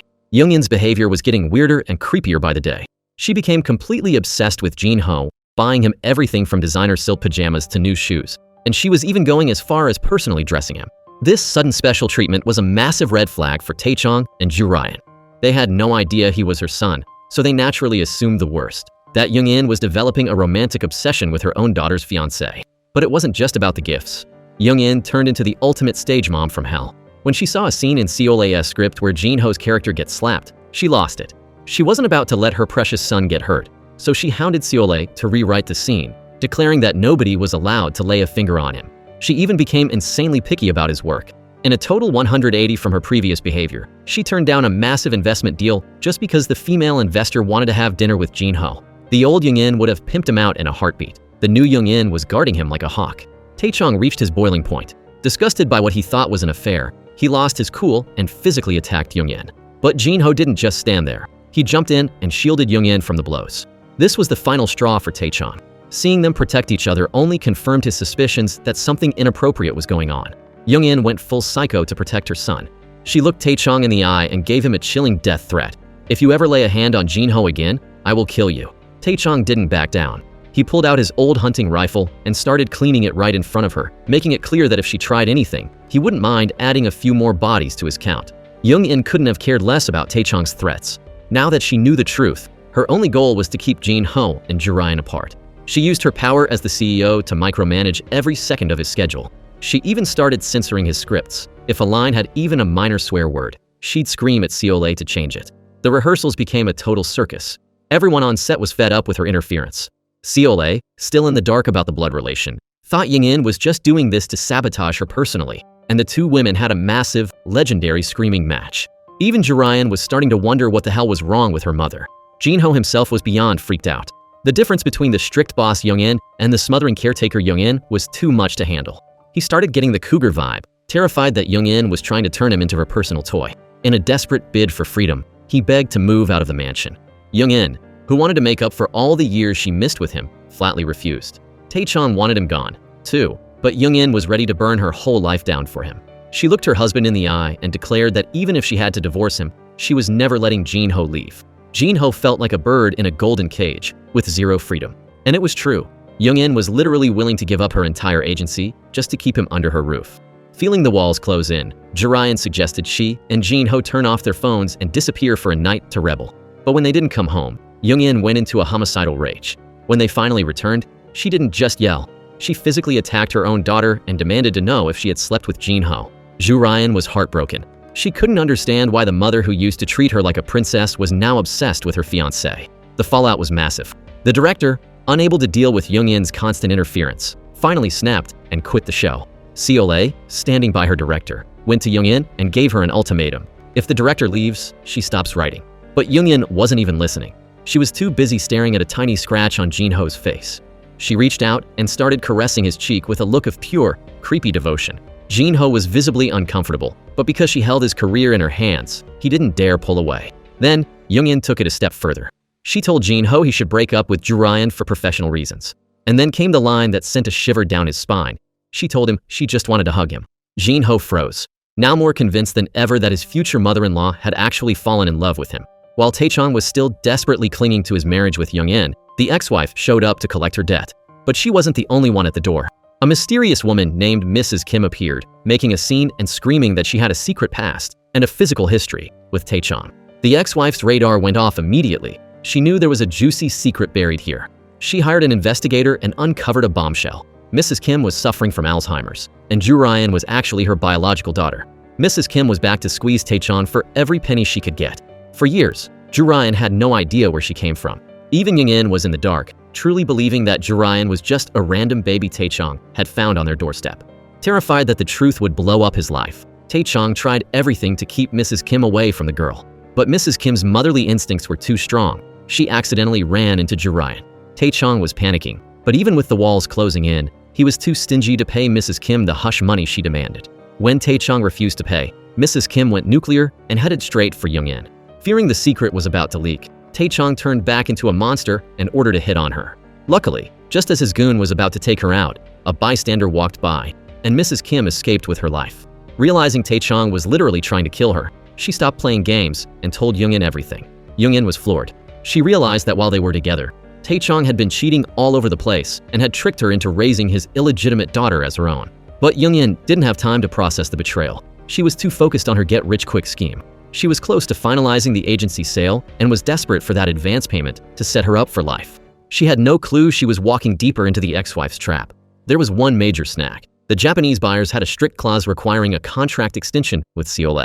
Young-in tried to fake her way through it, but the buyers were too professional. So, Young-in tried to buy Seole. She wire transferred a cool $1 million into Seole's account, thinking that if Seole kept the money, It counted as implied consent to renew the contract.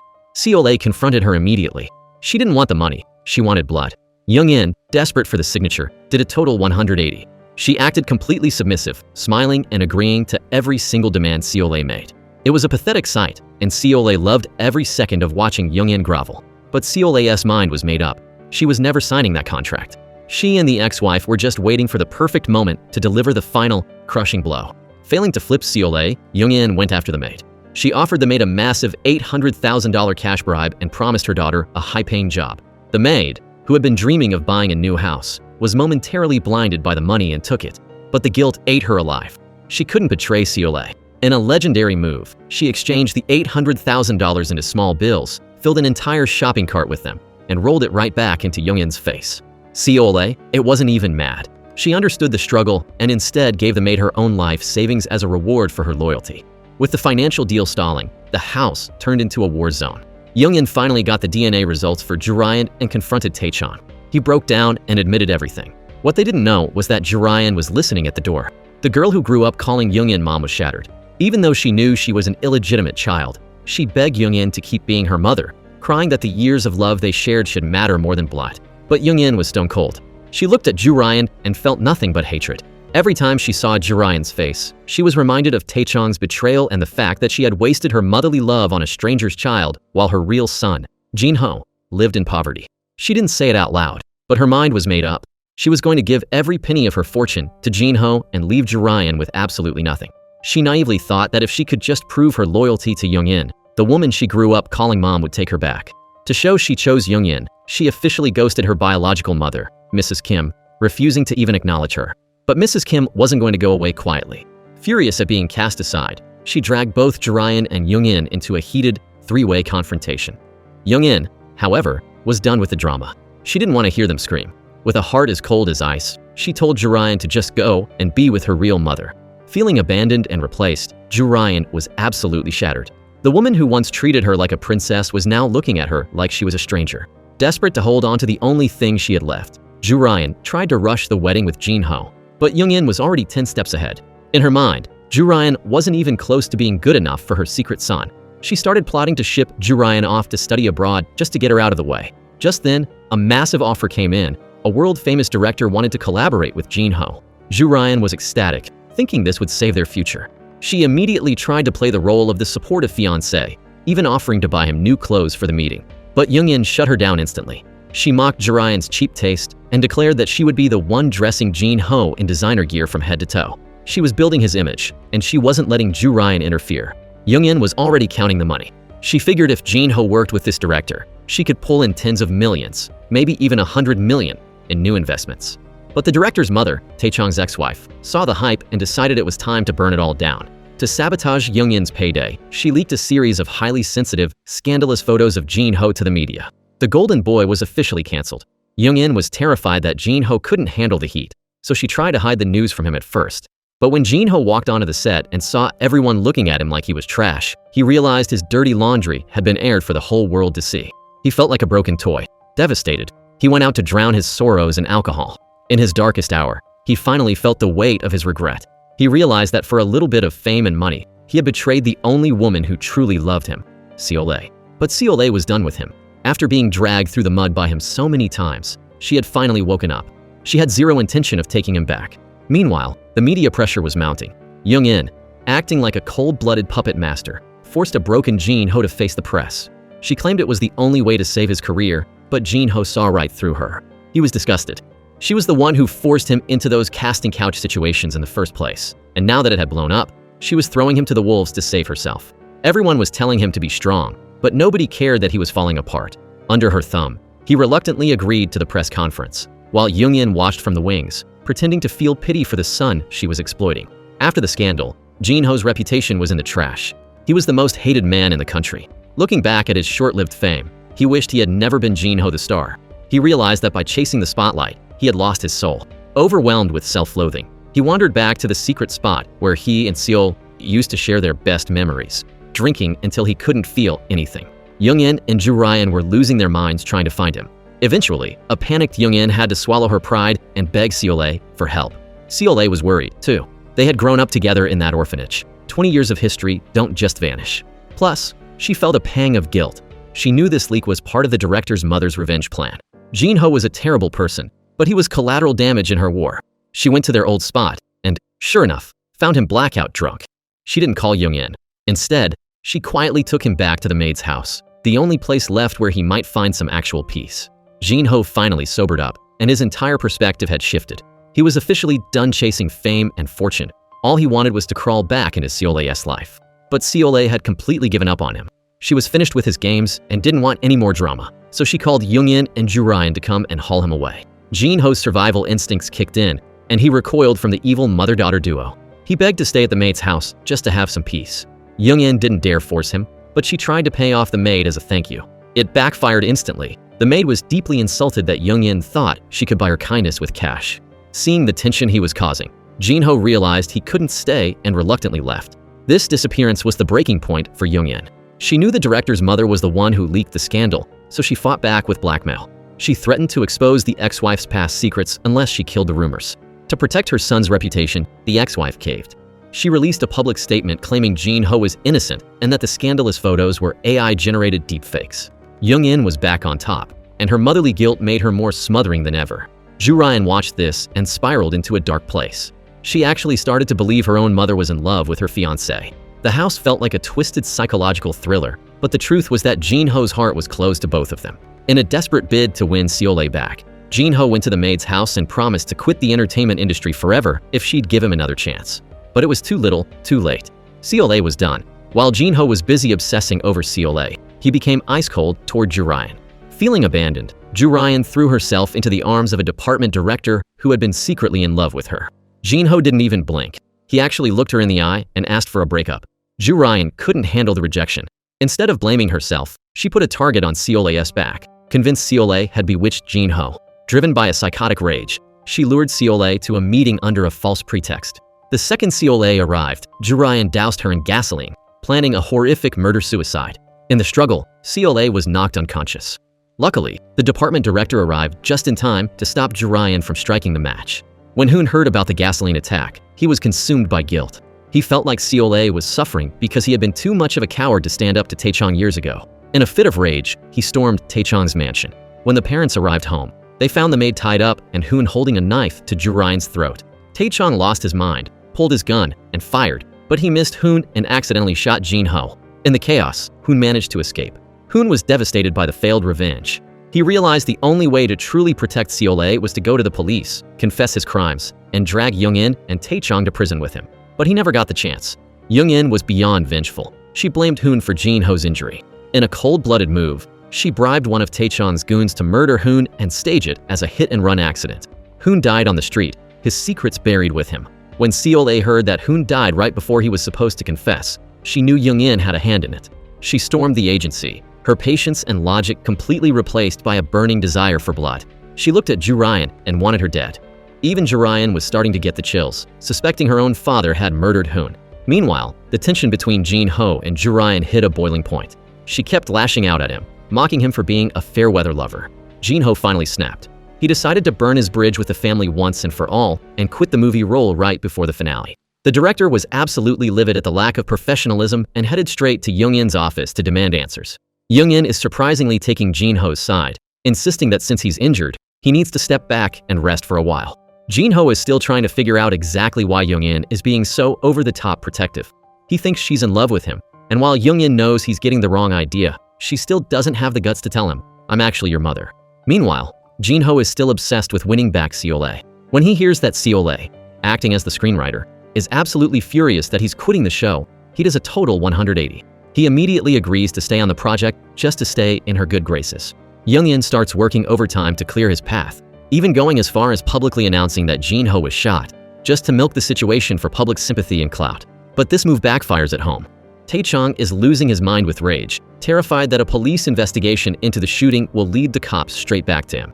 On the other side of town, the director and Seole are shocked to see the news. The director is low-key panicking, worried that Seole will start feeling sorry for Jin-ho because of his injury. He makes up an excuse to go check on her, and Seole, seeing right through him, just gives him a knowing smile. Fed up with the chaos at the mansion, Jin-ho decides it's finally time to move out. But Young-in isn't having it. She begs him to stay, promising that if he just hangs in there a little longer, she will personally guide him to the absolute peak of fame and fortune. Ju-ryan happens to be eavesdropping outside the door and is stunned by her mother's submissive attitude. Then, she hears the unthinkable. Young-in confesses her deep feelings to Jin-ho. Now, Ju-ryan is officially on high alert, convinced her own mother is trying to steal her boyfriend. Young-in's big plan is still to sell the agency and get that massive payday, but there's one problem. COA still hasn't signed the contract extension. Young-in tries to use Jin-ho as a pawn, asking him to convince COA to sign. Jin-ho is actually down for it. He thinks that if he can get her to sign for a season 2, he can keep working with her and eventually win her back. But COA is sick of the games. To shut him down once and for all, she uses the director as a human shield, lying to Jin-ho's face and telling him she's actually engaged to the director. The director is more than happy to be used in this situation. He's thrilled, playfully teasing COA and declaring this to be their official first date. They're actually having a great time, which is a total contrast to the nightmare happening at the Park Mansion. The ex-wife, the director's mother, is putting the squeeze on Tae-chong, demanding he pay his debts immediately. With his back against the wall, Tae-chong actually humbles himself and begs her for mercy, crying about how hard he worked to build his business. The ex-wife finds it hilarious. She knows his entire fortune was stolen from COA's dead father. Ju-ryan, desperate to save her dad, gets wasted and goes to COA, begging for forgiveness and asking for the diamond ring back to pay off the debt. COA thinks the whole thing is pathetic. She hands the ring over and kicks Ju-ryan out. Ju-ryan, who grew up as a spoiled princess, feels the sting of humiliation, but she knows that saving her father is more important than her pride. But things take a dark turn. Tae-chong gets a final notice from the bank, and seeing no way out, he targets the director. He kidnaps the director to use him as leverage against the ex-wife. The plan actually works. The mother is so terrified for her son that she agrees to postpone the debt. When the director doesn't come home, his mother rushes to Tae-chong's office to confront him. This is when Ju-ryan realizes her father has committed another major crime. COA has a gut feeling that the director is being held at the same secluded cabin where she was once trapped. The crew rushes to the scene and finds the director unconscious. But then, Jin-ho finds a syringe on the ground. It turns out Tae-chong wasn't just kidnapping him. He was planning something truly monstrous. He was going to turn the director into a human guinea pig for illegal drug testing. With her son's life on the line, the ex-wife wasn't playing games anymore. She tightened the noose around Young-in's neck and called for a meeting. By this point, Young-in was so broke she was literally counting pennies just to buy coffee on the film set. Meanwhile, Tae-chong accidentally spotted the director and the department manager having a secret meeting with a Japanese investor who was supposed to buy Young-in's company. Sensing something was seriously wrong, he rushed to warn Young-in to watch her back. Young-in immediately investigated the Japanese businessman's background, only to find out he was actually a branch manager for the ex-wife's own company. It was a total trap. But Young-in was already cornered. Every piece of evidence against her was in the ex-wife's hands. She didn't even dare to get angry. Instead, she humbled herself and begged for mercy. But the ex-wife wasn't budging. She had no intention of letting this family off the hook. Still fueled by rage over what Tae-chong did to her son, she decided to give him a taste of his own medicine. She had her people kidnap Tae-chong and his lead henchman, then injected them with triple the dose of sedative. Tae-chong's body couldn't handle the shock, and he passed out cold. The ex-wife then called Young-in to come pick up the garbage. When Ju-ryan saw her father's condition, she panicked and tried to call an ambulance, but the henchman stopped her. They couldn't let a hospital find out about the illegal drug injections. Young-in understood the situation perfectly and hauled Tae-chong home to recover. But before he even opened his eyes, the ex-wife struck again. She leaked a shady list online, exposing everyone who had been involved in Young-in's secret, illegal business deals. Just like that, Jin-ho was pushed back into the center of a massive public scandal. Jin-ho couldn't take the mental torture anymore and took all his rage out on Young-in. She tried everything to fix the situation, but the scandal had spiraled out of her control. Tae-chong told Young-in she should just ditch Jin-ho and find a new star to promote. But how could she? She wasn't about to abandon her own biological son. Young-in, who was always so arrogant, actually went back to the ex-wife to beg for help one more time for Jin-ho's sake. The ex-wife mocked her with a brutal condition. She would only help if Young-in brought Tae-chong there to kneel at her feet and beg for forgiveness. Young-in felt completely humiliated and stormed out in a fit of rage. Shortly after, the TV drama finally reached its finale. COA handed in the last script, but after Young-in read it, she couldn't even force a smile. The killer in the story was a literal mirror image of Young-in herself. Terrified that the show would expose her real-life crimes, she tried to rewrite the script behind COA's back. When COA found out, she went nuclear. The director stood firmly by COA's side and refused to film the new version. With the production deadline looming, Young-in was forced to cave. Young-in stopped fighting the script and focused on planning a massive, glamorous rap party. What she didn't know was that Jin-ho had already checked out. He was secretly contacting other talent agencies, preparing to dump her the moment the show ended. And then, the ultimate blow landed. Young-in was served with a massive lawsuit for fraud and a demand for millions in damages. Before she could even process the lawsuit, the prosecutor's office swarmed her agency. They raided the building and seized every single document and computer for investigation. Taechan was also under the microscope. The authorities arrived at their mansion to seal and seize all their property. The entire family was officially bankrupt. Her ego finally shattered. Young-in dragged Taechang to the ex-wife's house. There, the two of them dropped to their knees, begging for mercy. Seeing the monsters who destroyed her life finally groveling at her feet, the ex-wife burst into tears. Years of bitterness and pain were finally released. Young-in thought that by kneeling, she had bought herself some breathing room. She desperately tried to push through with the rap party, hoping to at least maintain the illusion of success to the public. But Ju Ryan knew their world was ending. She looked at a sleeping Jin Ho and reminisced about when they first met, realizing those memories were all she had left. The rap party began exactly as scheduled, with everyone dressed in their finest clothes. Young-in played the part of the perfect host, greeting guests as if her life wasn't falling apart. Seol-ae watched her from across the room, her heart filled with a cold, hard hatred. Young-in knew this glory was just a mask. The feds already had her books, and she knew it was only a matter of time before the handcuffs came out. A high-ranking official, someone who had helped Young-in in the past, tried to make a move on her. But the new Young-in was done playing those games. She flat out rejected his suggestive invitation, finally choosing her dignity over a payout. But Taechan was watching. Seeing Young-in even talking to another powerful man sent him into a jealous frenzy. He cornered her, ready to unleash his rage, but Jin Ho stepped in to stop him. Taechang, still convinced Jin Ho and Young-in were having an affair, swung a fist at the young actor. But Taechang was old and weak. Jin Ho easily overpowered him, knocking him unconscious with a few heavy blows. Young-in was safe, but her face had been injured in the scuffle. On the most important night of her career, she couldn't even show her face to the public. Feeling like her life was officially in ruins, a broken Young-in climbed up to the rooftop, looking out over the city. Inside, the cast and crew were waiting for their CEO to kick off the festivities, but she never appeared. Suddenly, the sirens began to wail. The police arrived with horrific news. Young-in was dead. An investigation was launched immediately to determine if it was a murder. And honestly, there was a long list of people who wanted her gone. Seol-ae hated her to her core. Taechang wanted to tear her apart, and dozens of employees had been framed by her for years. As the police dug deeper, the house of cards finally collapsed. The truth about the murder of Seol-ae's father, Mr. Park, was finally proven. Taechang, now the #1 murder suspect, went on the run, becoming a wanted fugitive. The mansion was seized and put up for auction. Jin Ho was finally free from the golden cage that had imprisoned him. Left with nothing, Ju Ryan felt a loneliness she'd never known. Lost and broken, she decided to find her biological mother, Mrs. Kim. But before she left, she found a hidden letter Young-in had written to Jin Ho. She handed it to him, and the truth finally came out. Young-in was his biological mother. The shock hit Jin Ho like a physical blow. Suddenly, every weird thing she did, the clothes, the protection, the obsession, all made sense. He was devastated that she had died without ever being able to tell him the truth. He wailed in agony, his heart breaking over the fact that he only found his mother when it was far too late. Meanwhile, a desperate Taechang met Ju Ryan in secret, handing her a bag of cash and telling her to flee the country. Ju Ryan looked her father in the eye and asked, "Did you kill her?" Taechang gritted his teeth, swearing he was innocent and blaming Seol-ae and Jin Ho for Young-in's death. He vowed to get revenge at any cost. But the police eventually recovered the CCTV footage from that snowy night. It turned out there was no killer. Young-in had simply slipped on the ice and fallen to her death. It was a tragic accident. The case was closed. Seeking peace, Seol-ae and Jin Ho returned to the orphanage where they grew up. Sitting together on a bench, surrounded by childhood memories, Jin Ho looked at Seol-ae and asked her for the one thing he wanted most, to start over and be a couple again. But Taechan was lurking in the shadows. Convinced Seol-ae was responsible for everything he lost, he aimed a sniper rifle at her head. He pulled the trigger, but in that exact millisecond, Seol-ae leaned down.